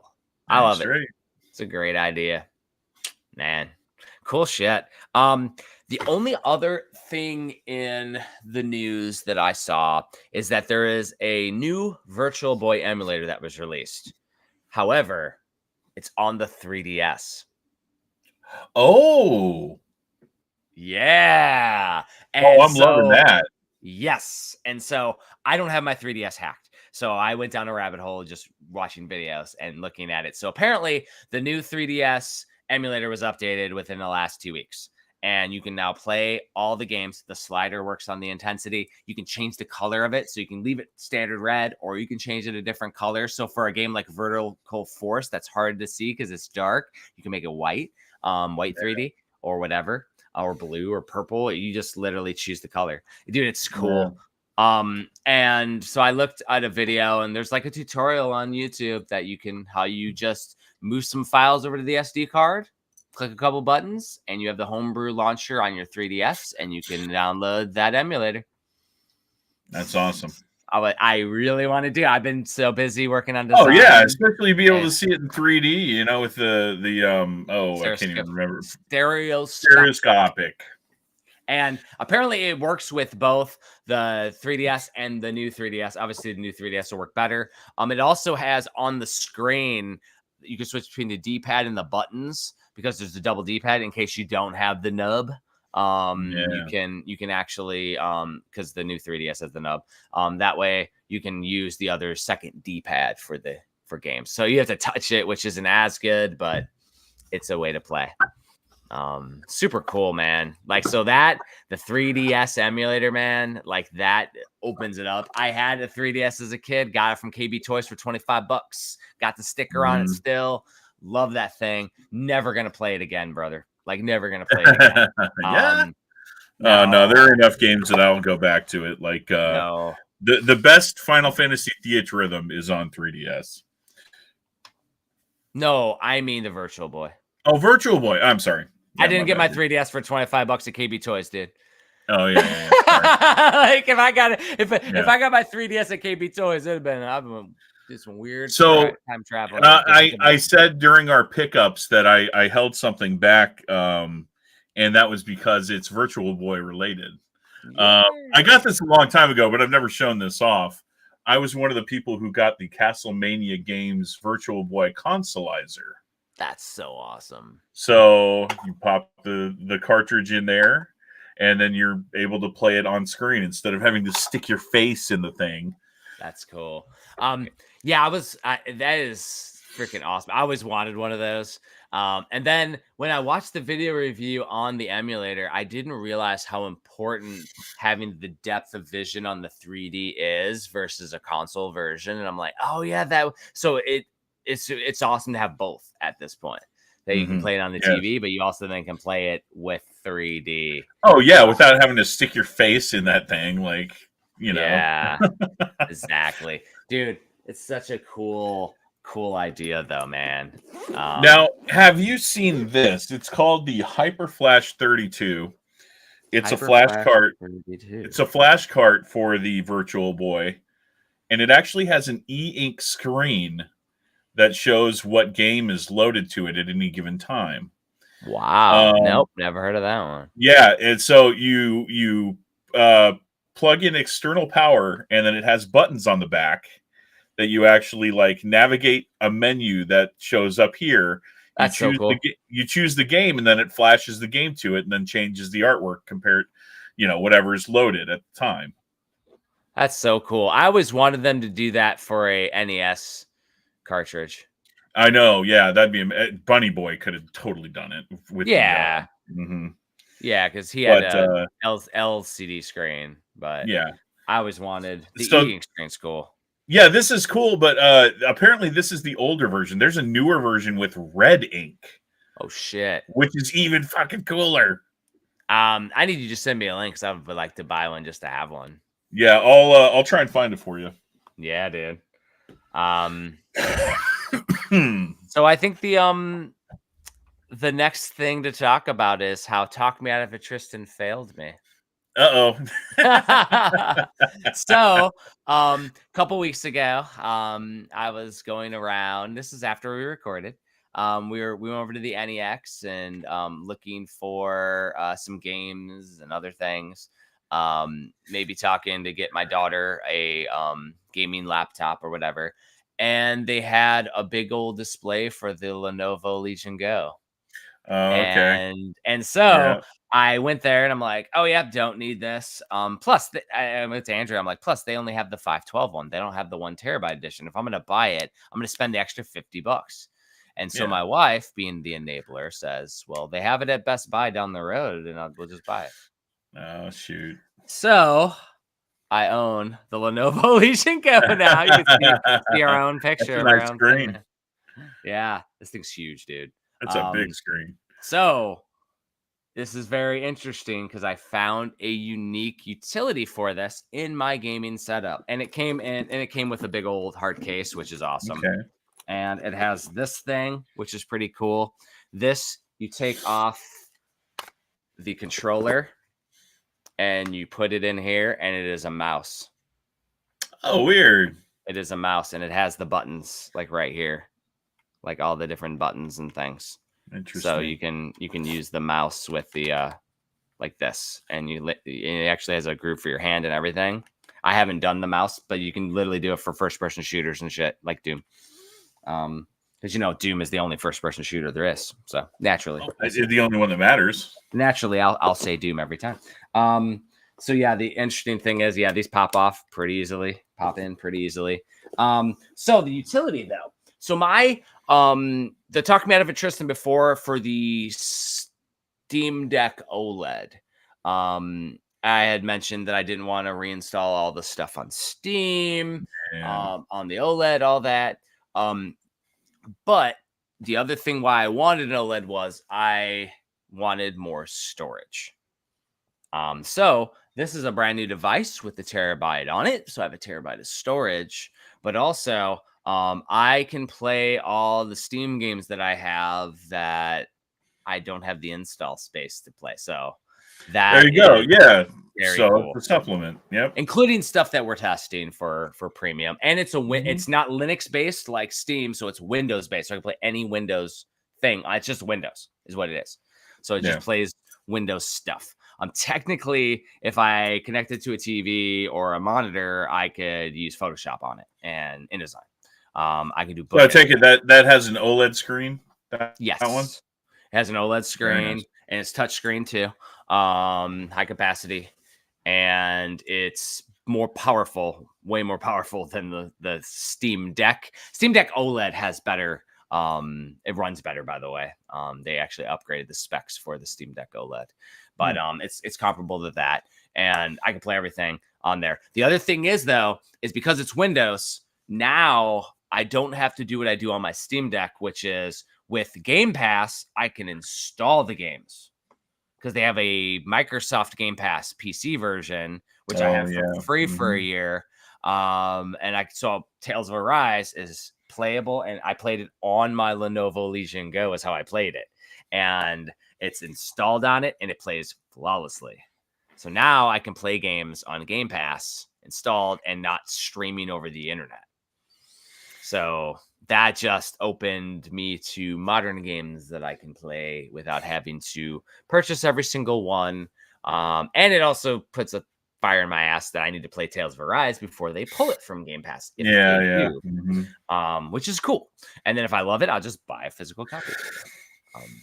It's crazy, man. So I found a utility for this thing, though. It is. And I still played on my Steam Deck. I still played Penny's Big Break or that game. I still played that on deck. So I'm still playing my deck too a little bit. And the deck I'm going to use for more like retro games that I have, like retro themed games. Whereas the bigger gigabyte games I'm going to install on the Lenovo Legion Go and then just delete them when I'm done or whatever. And it's not going to have this giant collection on it. It's also interesting because Steam's on it, obviously, and it doesn't have everything that I side installed on the Steam Deck. So I'd have to that was my issue, is the side installing of all of the games that I have side installed. So yeah. Very, very interesting, man.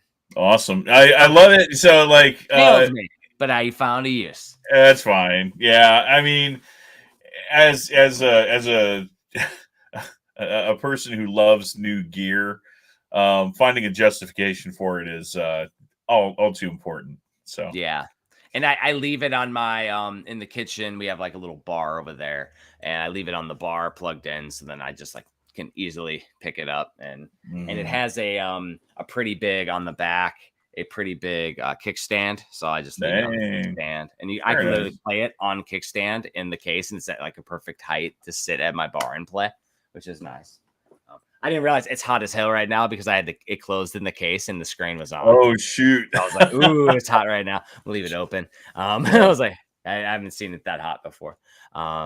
Yeah, if you leave it plugged in, the screen pops on too, which is interesting. So I got to figure out all of those things. But I assume it's a Windows setting because it's like laptop. It gotta be. Yeah. Still messing around with all the tweaks and stuff. But it comes with the Lenovo Legion Go. It comes with a Lenovo software, and it has launchers for Steam and Xbox, and you can add other stuff to it. I downloaded EA Game Pass for my wife so she could I think it's EA that has the Sims, so that way she can play the Sims, because my daughter steals her laptop, so then she can play the Sims on the side. Didn't realize how many packs my wife has, with 100 packs on the Sims 4. She has every pack. It's hundreds. Dang. So she plays the shit out of that game. I don't think she started playing it yet though on that, but that's because my wife's stubborn. She's a habit former. She likes to do her own way. Yeah. So it's all good though. But yeah, no, Lenovo Legion Go is very cool. Definitely would recommend it for people if you already have a Steam Deck, and it's not full. I don't see a utility for it unless you just want to play Game Pass as well. With Xbox going the way of the dog, and then potentially not continuing that after this console generation, they're still supporting Xbox according to them online, according to Phil Spencer. But they're calling Game Pass not Xbox Game Pass anymore. It's called Microsoft Game Pass. So Microsoft Game Pass. Yeah. So the fact is that I got Game Pass now on this thing, and also doing the Humble Select or whatever it's called on Humble Bundle with Steam gives me a excuse to pop those games and install them and play them, because I was doing that, picking the cool games and then just tossing them in Steam and not installing them and not playing them. I wasn't installing anything on Steam because I don't have the space. And Also, being able to play like premium games, like I played Spellbearers on Lenovo Legion Go. So there's no compatibility issues with Steam with this because it's Windows. So pretty awesome. You were just talking about storage size, and it dawned on me that I never looked at how big this guy is. Oh, it's huge, man. 160 gig. 160 gig. I don't even know if I have space to install it, dude. Yeah, I'm gonna find out. Well, and I can't delete like Grand Theft Auto on my wife's. Like maybe she'll let me delete the other Mortal Kombat. But Mortal Kombat 1 is huge too, by the way. So she's still playing that every once in a while. She doesn't play the older Mortal Kombat anymore. Maybe she'll let me delete that to play Final Fantasy VII. We'll see. And then I'll delete it when I'm done. I already deleted Final Fantasy 16 to make space for the demo of Final Fantasy VII. And the demo is huge. So, yeah, dude. Like, so I did keep playing on the Steam Deck, the Picross 3D Volume 2. I'm over 100 boards beat now on it. So I think dude. Yeah, I'm still playing it every once in a while. I just pop it on while we're watching TV at night or whatever, or before I go to bed. I just play a couple of them. I usually get obsessed and play a little bit while I'm laying in bed, about to go to sleep, and I'm doing it all on the Steam Deck and touch. It's really cool. But yeah, that's it's a pretty badass game. Anything else we missed with news or anything else? I don't think so, man. Like it's been kind of a slow news cycle right now for video games. Yeah, we play a lot of stuff. Let's check over. It feels like. Oh, go ahead. No, it feels like. I was gonna say it just feels like a calm before a storm. Like a whole lot of news is about to happen, but it just hasn't yet. Well, I mean, we had a direct, we had a state of play that we probably won't talk about ever. Discuss. But I mean, we've forgotten stuff. It's maybe we're gonna get a announcement of something. But anything in the chat before we move on? Nope. Let's talk about the game of the episode, Bullshit Homework. Alrighty. Yeah, man. Nice. So the Bullshit Homework is Gato Roboto. Right now. I didn't pre-prep the Gato Roboto on Domo arigato, Gato Roboto. Oh, and of course, my internet is now not my internet's being slow, but more so, Steam is not responding. Let me see if I can get a description real quick here. Yeah, I got it already. Oh, okay. If it loads, it does. Pounce inside your cozy armored mech and set off on a dangerous trek through an alien world full of irritable creatures and treacherous obstacles in a valiant effort to save your stranded captain and his crashed spaceship. It is developed by Doinksoft and published by Devolver Digital, which I have the awesome physical released by Special Reserve Games with the soft touch. Nice. That was back in the era when they did all of them with the NES black box aesthetic with the little window on it and everything, which is really cool. This game's notable for offering black and white Game Boy style aesthetics, and then you unlock different palettes as you play that you can download, that you can then change the actual colors of it.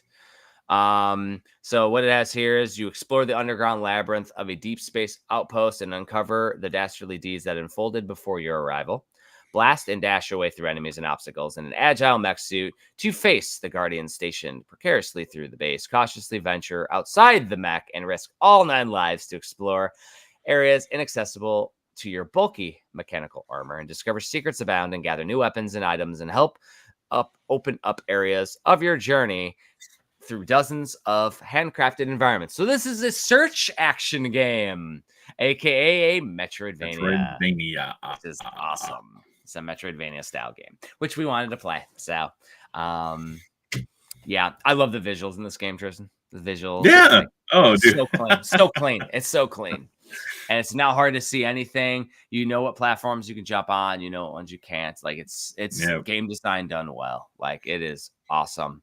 The secrets are also very visible. Like you can tell if there's supposed to be a secret somewhere. And of course, I mean, cat dad, there's a cat. I know. Well, that's immediately where I was excited and excited to show my wife while I was playing it, and she thought it was super cute. Oh, So yeah. she's a fan of it too. Absolutely. And so like they mentioned, you can play as the cat in the mech suit and do all the shooting. You can get out as the cat, like kind of like you get out of Sophia the Third and Blaster Master Zero. Yeah, or exactly. Master. Exactly right. But you don't get to shoot or anything. You're just the cat Yeah. that dies. And there's sections in the game that are designed around it with hazards. You have to play as the cat to unlock things. And then there's an underwater submarine section that they didn't mention in the description, where you actually go underwater and you get a little submarine that does a pew-pew shooting, which is pretty cool.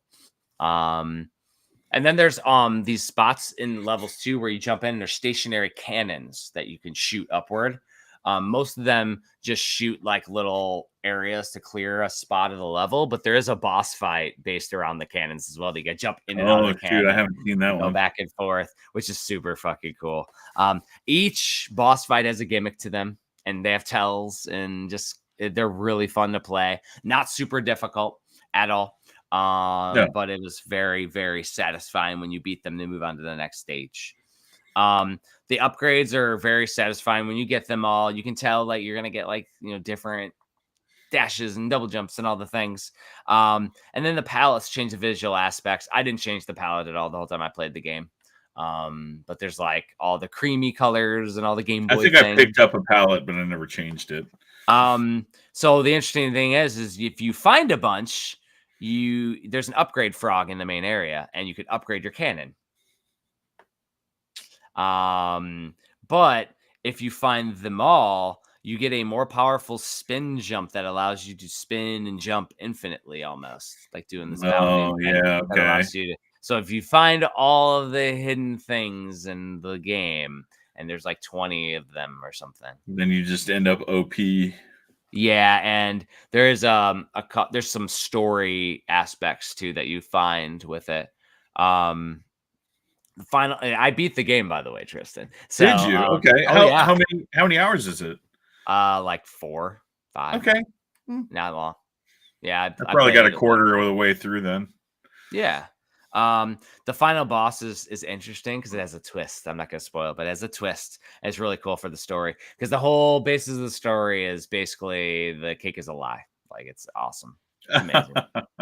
Like it's just a twist, and then there's a twist at the end of the twist. It is really cool. And then I found 90% completion, 97% completion of all the things when I did it. Dang. Which is like I was just scouring the game. And then apparently, and this was pushed by, I think it was one of the listeners, they had mentioned when we were covering it that we should talk about this. So Special Reserve Games, and being held to a standard, there was actually a game-breaking bug when it was released on cartridge for the Switch by Special Reserve when they first pushed it out. And so then they created, I don't know if it was a email list or if it was a spreadsheet on Google Docs, so you could get a cartridge replacement. My question to you, Tristan, is major first party, third party release a patch, and it's not a problem. Should small publishers that have a limited budget, and this could potentially bankrupt a company, have to reprint when larger companies don't have to reprint and re-release and give it for free to gamers? No. It's almost like the opposite of how it should be. Yeah, I don't think so. Like you said, it's not a problem of caring. Like if and yeah, you also said that it can make or break a company. Like yeah, the funding, the margins are so thin. That doing a correction of that sort, especially for a small company, would just be astronomical. We're not Microsoft, we're not freaking Embracer, we're premium edition. So if something like that were to happen, special reserve is special reserve. So, oh no, I'm just saying as who's, in our shoes, like I who's couldn't to see us doing say, that. Tristan, that Devolver Digital didn't pull the plug on their deal with Special Reserve Games if they are one and the same because the budgetary constraints on having to reprint cartridges when there is a potential bug became too astronomical. So they decided that the juice wasn't worth the squeeze. Yeah, that's true. Who's Yeah, to because say? because if they set that precedent, if they do it the one time, then it's expected every time, right? Yeah, and the thing is that the major cost on Nintendo Switch is the cartridge cost because it's a no joke set cost per copy. And you have to order 5,000 US, 3,000 international to start. You can order in increments of 1,000, but that's still 1,000. It's like 40,000. I It's know, like and I mean, thousands and thousands of I dollars. I get it from a collector's perspective. You want the most complete and a functional build on cartridge, right? Physically. But then, if something like that happens, that's out of the ordinary. A patch can be this is 2024. You can throw a patch at a game, download it, it's functional. Like unless you're living out in the freaking boonies and like this is only going to be like one or two people like without a Wi-Fi connection. I'm sorry, but you can download the patch, guys. Well, and the thing is that from my perspective, it was the same thing that Limited Run hit with Doom, and it's the same Doom Eternal, and it's the same thing that Strictly Limited was hit with Coffee Crisis, which is the Mega Cat Studios game. From my perspective, it's like, okay, so collectors want the most complete on cart. If they didn't know about it beforehand, because with Limited Run they did, with Coffee Crisis and Gato Roboto they did not. If they knew about it before and didn't fix it, okay, got it. You need to do right. If they didn't know about it and it popped up randomly on there, release the patch and then later on do a different version. Now, I would say you shouldn't sell once you found the game-breaking bug. You should take it down and repackage with the corrected one in it. Maybe. However, you don't have to. You could still do another version, which creates a variant, but you create a one that is complete on cart that has the bug fixed that you sell, and those collectors that need it, they could sell their old copy because it's a physical thing, and then buy the next one, and you could still sell the ones that are you already spent the money on to have them created, and it still works because it downloads the patch. In the future, yes. In the future, yes. It won't work when all the servers go down and somebody breaks open their seal of Gato Roboto. But that's still a problem for a sealed copy of Gato Roboto that has because you can't get the replacement cartridge now. So it still is a problem that gamers will have, that they will have to go to a hacked bootleg aftermarket server to get the update. And yes, they'll do that. It will exist. You'll be able to play it. You just won't be able to play it in an official capacity, which you won't be able to do anyways for any of the games that require an update. Exactly, and I get that. And like to repeat what you said, if you know about a game-breaking bug beforehand and you don't do something about it, then you're accepting responsibility for that mistake. But if it pops up after the fact and you didn't know about it, I mean, no one can say that you didn't do due diligence. Because who would have known? Like, well, it's like us with Rack and Ruin on the PlayStation. Yes, exactly right. Knew that we didn't know, but when we were, it was brought to our attention. We were informed by somebody in our Discord that there's a game, not a game breaking bug, but a trophy breaking bug on Rack and Ruin where you couldn't get a platinum, and we brought it to the attention of the developers. We paused pre-orders, and it's why PlayStation is still in production, because we have them all in production. But we paused pre-orders and we opened them back up. So and we didn't take pre-orders for Rack and Ruin outside of a multi-pack. So that being said, though, we waited, but everybody has to wait. It takes time. Like, it's, again, could make or break, though, if we had already done the full order and made the reorder again. CDs are way cheaper than cartridges, though. 75 cents versus, $4 to $8 a cartridge. But it's still a big cost to a small company. That's the bottom line. It's all about like the ratio. Like, it's not a drop in the bucket for us. Yeah. I mean, it's because like the cartridges start at $8 a cartridge, whereas the CD is 75 cents. So $8 a cartridge times 5,000 is $40,000. People, like, that's simple math. So if you're doing, it's only $8,000. That's it. Only $8,000 for 1,000. Like, it's still a lot of money that when you're just gonna have to give away to customers. Like, if I don't know. Yeah, versus just putting out a free patch. A patch to everyone. And then their game's playable. I still haven't gotten a patch for Button Up or whatever it is. It still doesn't even launch on the Switch. And so it didn't even launch on my console. So we got to hit up the developer or something and be like, hey, this doesn't work. Like, it's fine. Oh, it's a known thing. And the thing is, it might be a known thing. It might be waiting lot check for Nintendo to update. I just want to play a game I bought. I don't know. Like, but I'm not going to expect them to send me a new cartridge with it working on it. Yeah. Like, it's going to work. Like, it's fine.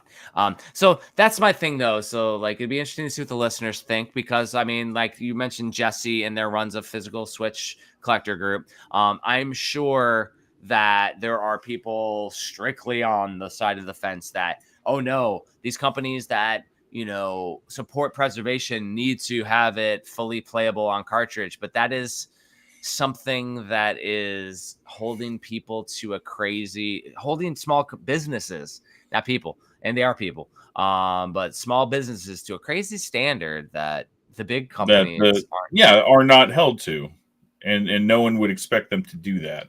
Yeah. And so that's the thing that I feel like is odd, being on the other side, where we're on this side where, like, if we had that happen, that could potentially, like, could bankrupt a company. I know. By having to redo it all. And you imagine, like, if you, like, say you had to do it, now you can't sell the copies of Gato Roboto. So now I got to open up all the copies and send it to the factory, because Nintendo requires you to use an approved factory. Send them to the factory, do man hours, repackage it to replace it. And they do every single element you pull in and put in costs money. So it's like, you're talking hundreds of thousands of dollars to freaking do this one fix. Yeah, no. And you're talking small companies here. Like, there is we love you guys, but it's just not feasible. So if something like that happens to us, we will likely offer up a cartridge replacement at cost, or at you know what I mean? But like, but there's no way we could afford, like, if we're gonna reprint something, like, because if it's costs $8 a cartridge, we're like $8 to get you a replacement cartridge and pay plus shipping. Like, that would be reasonable. No packaging, no nothing else. You just get your cartridge. It's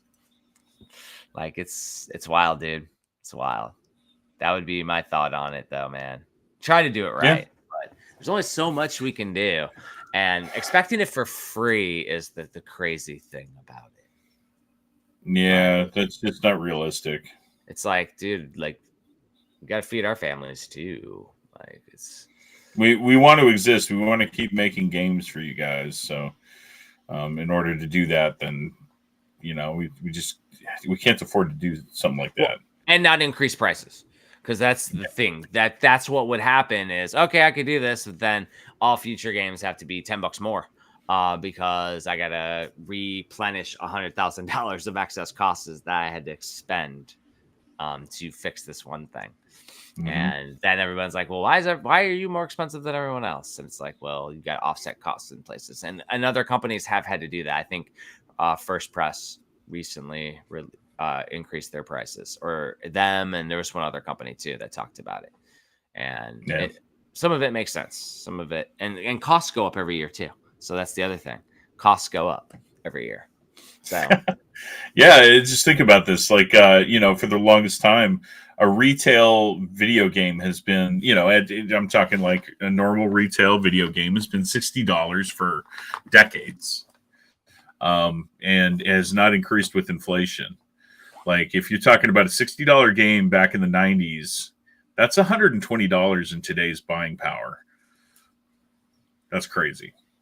And prices to buy paper went up. Prices to buy everything, plastic wrapping, every element that you put in there, the foiling, every piece shipping. It goes up a couple cents every quarter.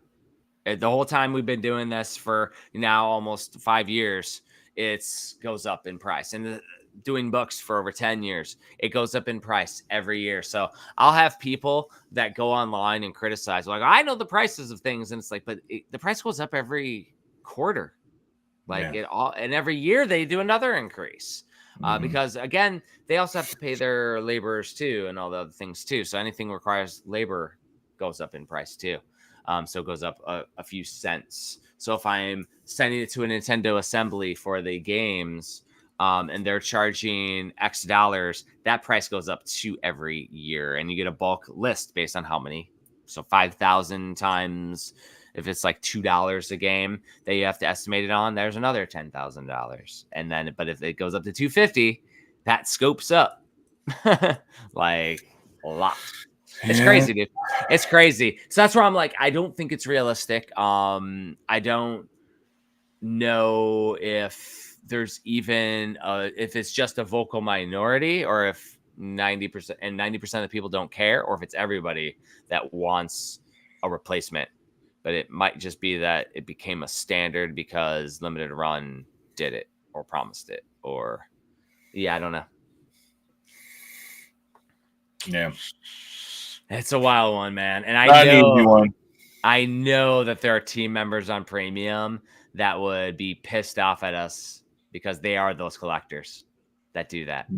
And they'd be like, oh, we can't do that. We're going to get... And it's like, we can't afford to replace it all for free. A name came to mind that I won't say.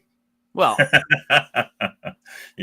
my other thing is that I will be like, well, if you want to be our angel investor and do that at the kindness of your heart, and every time I bring up angel investor to people like that, they quickly say, oh no, thank you. And I'm like, okay, well, the money has to come somewhere, and we can't just put your money where your mouth is.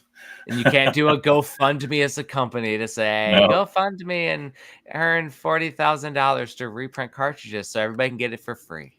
Yeah, that would not work either. So it's sorry. I mean, when I'm on the other side and it's I'm a person behind it, and it's like I'm no longer the CEO of Premium Edition Games, but I know the cost. I would not put Josh the Kurt CEO in that predicament. There's no way in hell. As the founder of the company, there's no way in the hell I would push that on him, because that's just selfish for me. But for the collectors, I get it, man. Like, you want to complete on cart, because I do too. But on the other side, even Nintendo games weren't complete on cart on the NES, and they re-released revisions. Yeah. And they didn't give it for free to people. No. So it's a wild thing. It's a wild thing we're in 2024 and everything.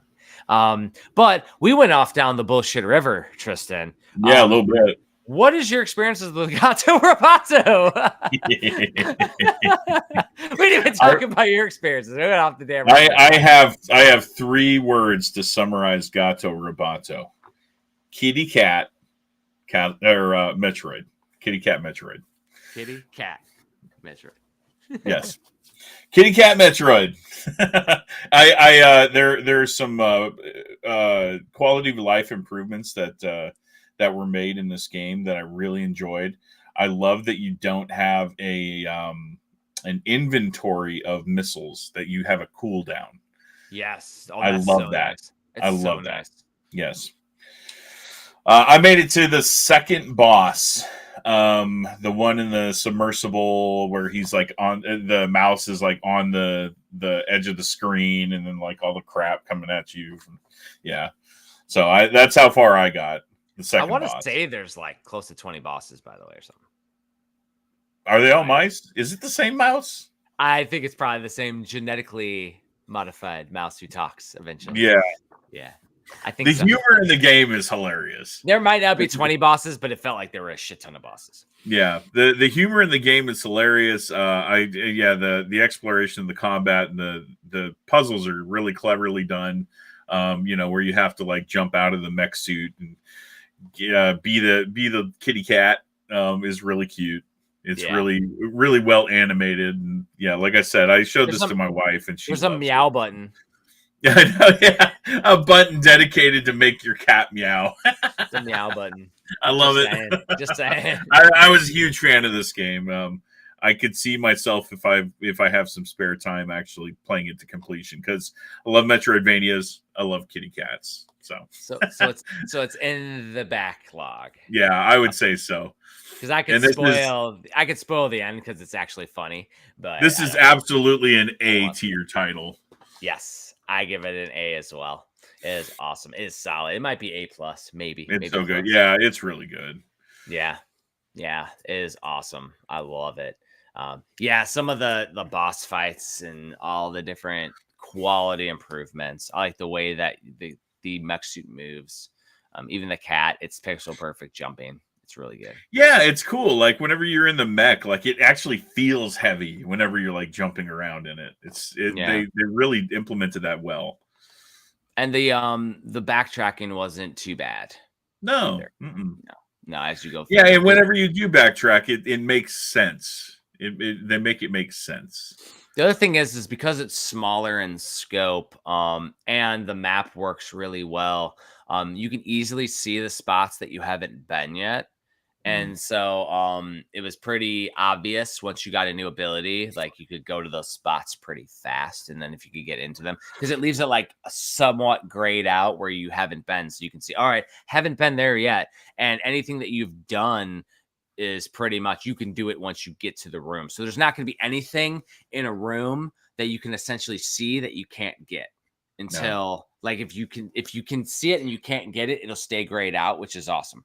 Because cool. Because I forget shit when I come back to a game. I don't remember things. And so like I would go back to the game and I wouldn't be able to remember. But this one, that's why I got to 97% completion because it was such an easy to understand UI in the game. I wish more games did it like that because it'd be so much easier to use, man. Like, oh my goodness. Dude, there's so many Metroidvanias out there too. Somebody's writing a book series on it. They're crazy. Who would do that?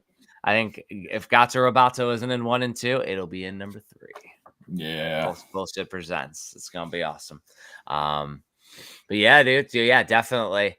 So for next bullshit homework, I would say we're gonna be playing Final Fantasy. Let's do it. So my goal is to first and foremost play that damn demo, and then it creates a question for my wife. Does she get the game or do I must open my limited? Yeah. Because I don't need the tchotchkes. So having the limited sealed is cool. I don't have a steelbook collection. I don't open up my soundtracks and I don't have a CD player to burn the discs to. I don't even have a CD player to burn. Here's something I didn't know that maybe did you know this? The PlayStation 5, you can't play music CDs with it. Did you know that? I did not know that. It's not compatible with music CDs. So you're telling me that we're doing it too, by the way, that we're doing music CDs with a system that can't read the music CDs with a disc drive. Yeah. Wow. I did not know that. That's funny. The only CD player I have in my house, actually do have one. It's in our vinyl record player. It has a little CD tray. That's the only one that I have in my house. You can play music CDs on a PlayStation 1, but you can't play out on a PlayStation 5. That's a weird flex. It's weird, dude. I was incredulous whenever I can't even remember why I did it in the first place. Yeah. But maybe I just wanted to like listen to some background noise and my PlayStation 5 just happened to be like right to the side over here. I'm like, I'll just pop it in. Yeah, nothing. Damn. And then I'm like, oh, it's at the disc. I pop in another one. No, it's not compatible. I look it up online. Yeah, it's won't read them. That's actually the one thing I miss because my I have a red Chevy Colorado. And it has, the whole media player, all the things. But my old Jeep Liberty had a CD player. So when I would get Nice. in one of our physical releases, I'd put the CD in and rip the CD to the hard drive, which you could do. And it creates so I was getting all the premium soundtracks on there. And now I don't have that ability because I don't have a CD drive on it. So I can't like rip a hard drive of CDs and create like my own albums. It can take you can do a plug-in of a USB. little USB. And did I talk about Cromlech on here on the podcast? I don't think so. So, oh no, yes you did. Yes you did. Your playlist. Cromlech. Yes, so Kyle with Cromlech, he had all his music on there. I played it on his birthday this year, and then it's gone. And so I went to recreate Cromlech. And I don't have those CD files. I went last weekend to recreate it. And so he had like, it was all full, like it was like Mortal Kombat Genesis, and it was the full soundtrack on one file, one audio file. None of those are on because I have his my book and everything. It's not with his music. And so there are some soundtracks, but it's not the ones he had on that one. So I don't have them. But I also did it as it wasn't Fat 32, but it was the other larger fat, maybe it's X fat or whatever. I did X fat, and it doesn't read. So now I got to change it back to Fat 32 so it'll read in my truck. I also put a couple of soundtracks on there because our soundtracks are huge, by the way. So that's why I'd like a CD ripping software so that way I could just rip it at a whatever bit rate to play in my truck. But like some of the files are as big as this thumb drive. So for our soundtracks for our games. Yeah. So I can't just like toss all. Because I was like, oh, I'll just do Kyle stuff and do all the premium. Nope, I can't. So I'm trying to recreate Cromlech now for the truck so I can have some video game music to play while I'm driving. Yes. Freaking crazy. Yeah. So there's no Space Manbo on his hard drive. So. Yeah. So I don't. Too bad. He probably had a different hard drive, or maybe it's on his actual computer that John has or something. It's somewhere, but it's not on the hard drive that John sent me of Kyle's stuff. Yeah. But either way, though, man. Definitely looking forward to playing FF7, though, man. Like, I'm excited. Let's do it. So, is the demo in the actual like release, or is the demo separate from the release? If I play the demo, am I going to be playing the same section in here? So if I recall correctly, with the one on the PS4, I had to replay it. Oh, okay. I think I had to replay it on the actual game. I'm going to look online and see if the demo unlocks anything. So if it unlocks anything extra or if it carries on. If it doesn't carry over, because I don't think it did on the original. If it doesn't carry over, I might just not play the demo and then just play the game because I want. Well, yeah, and that's what I'm wondering. I don't want to play it twice. I don't have the time. Same. To play it twice. Same here. But yeah, I'm gonna open up this sucker. Then Andrew's gonna be very angry. This is a double disc game too. Did you hear what happened in Japan? No. There's a data disc and then there's a play disc. And in Japan, they mislabeled them. Oh, classic. Like they did on PlayStation 1 with Strider 2. Exactly right. Yes, exactly right. That just happened with Final Fantasy VII Rebirth in Japan. That's awesome. Now, is Sony going to send out new copies for free to every single customer? That'd be expensive. To fix the labeling. I'm just saying, we go just back. Call it a variant and do another print. Exactly. But yeah, that would be the question. Do they ship it out for free to all customers for goodwill? Yeah. Yeah. So that's a big oopsie. Definitely a cool opportunity to jump into the zeitgeist of Final Fantasy VII, and we'll see how long we play it. See where we get. We still got plenty to bullshit about. And we'll have episodes themed on updates of Final Fantasy and then whatever we're talking about that week. Yeah. It'd be cool. And if we have it in us, Tristan, we need to record in person. Oh, and a Game On in 2 weeks. How would we do that? Just a cell phone? Mm-hmm. I don't even know the logistics. Okay. I mean, there's something called a laptop computer that I have that I could bring with a microphone and just click record for us. I mean, we could literally maybe even if I had your software, even stream like this. Oh yeah. Software. Yeah, it would just be me logging in. That'd be all. Yeah, so we just have you log in and we can even stream live together. And we have the microphone right here, and we can just sit between it and talk. Let's wait until we've been like standing on concrete for 12 hours, and then like schmoozing for another 2 hours. They'd be like, "Oh gosh, guys, here's the podcast." We got to record probably Thursday or whatever, like when we're fresh, early Thursday, like because we're before we even do anything. Because I think it was when we were doing the playcast back in the day. Old Frankie Wood and I, when we were at Let's Play Gaming Expo, we recorded an episode in the morning on the Sunday, and we were tired as shit. Yeah. It was bad. So yeah, we gotta definitely do it early. And we got an Airbnb that Tristan. Yeah, that's true. Yeah, we've got that Verbo, so we'll be able to do it from there. And I'm telling you, man, my goal for Game On for Video Game Bullshit is to get as many people to welcome to Video Game Bullshit for our intros. Like I haven't done that. David Hayter or bust. Yeah, no, we just got to talk to them all and get everybody that we don't have to. All our friends that we haven't. John Lester, Game Story, who runs it, hasn't done one yet. We definitely need him. Anybody and everybody that we know, big or small. Anybody that's done something cool. Anybody that's done something cool, I would like to do an intro.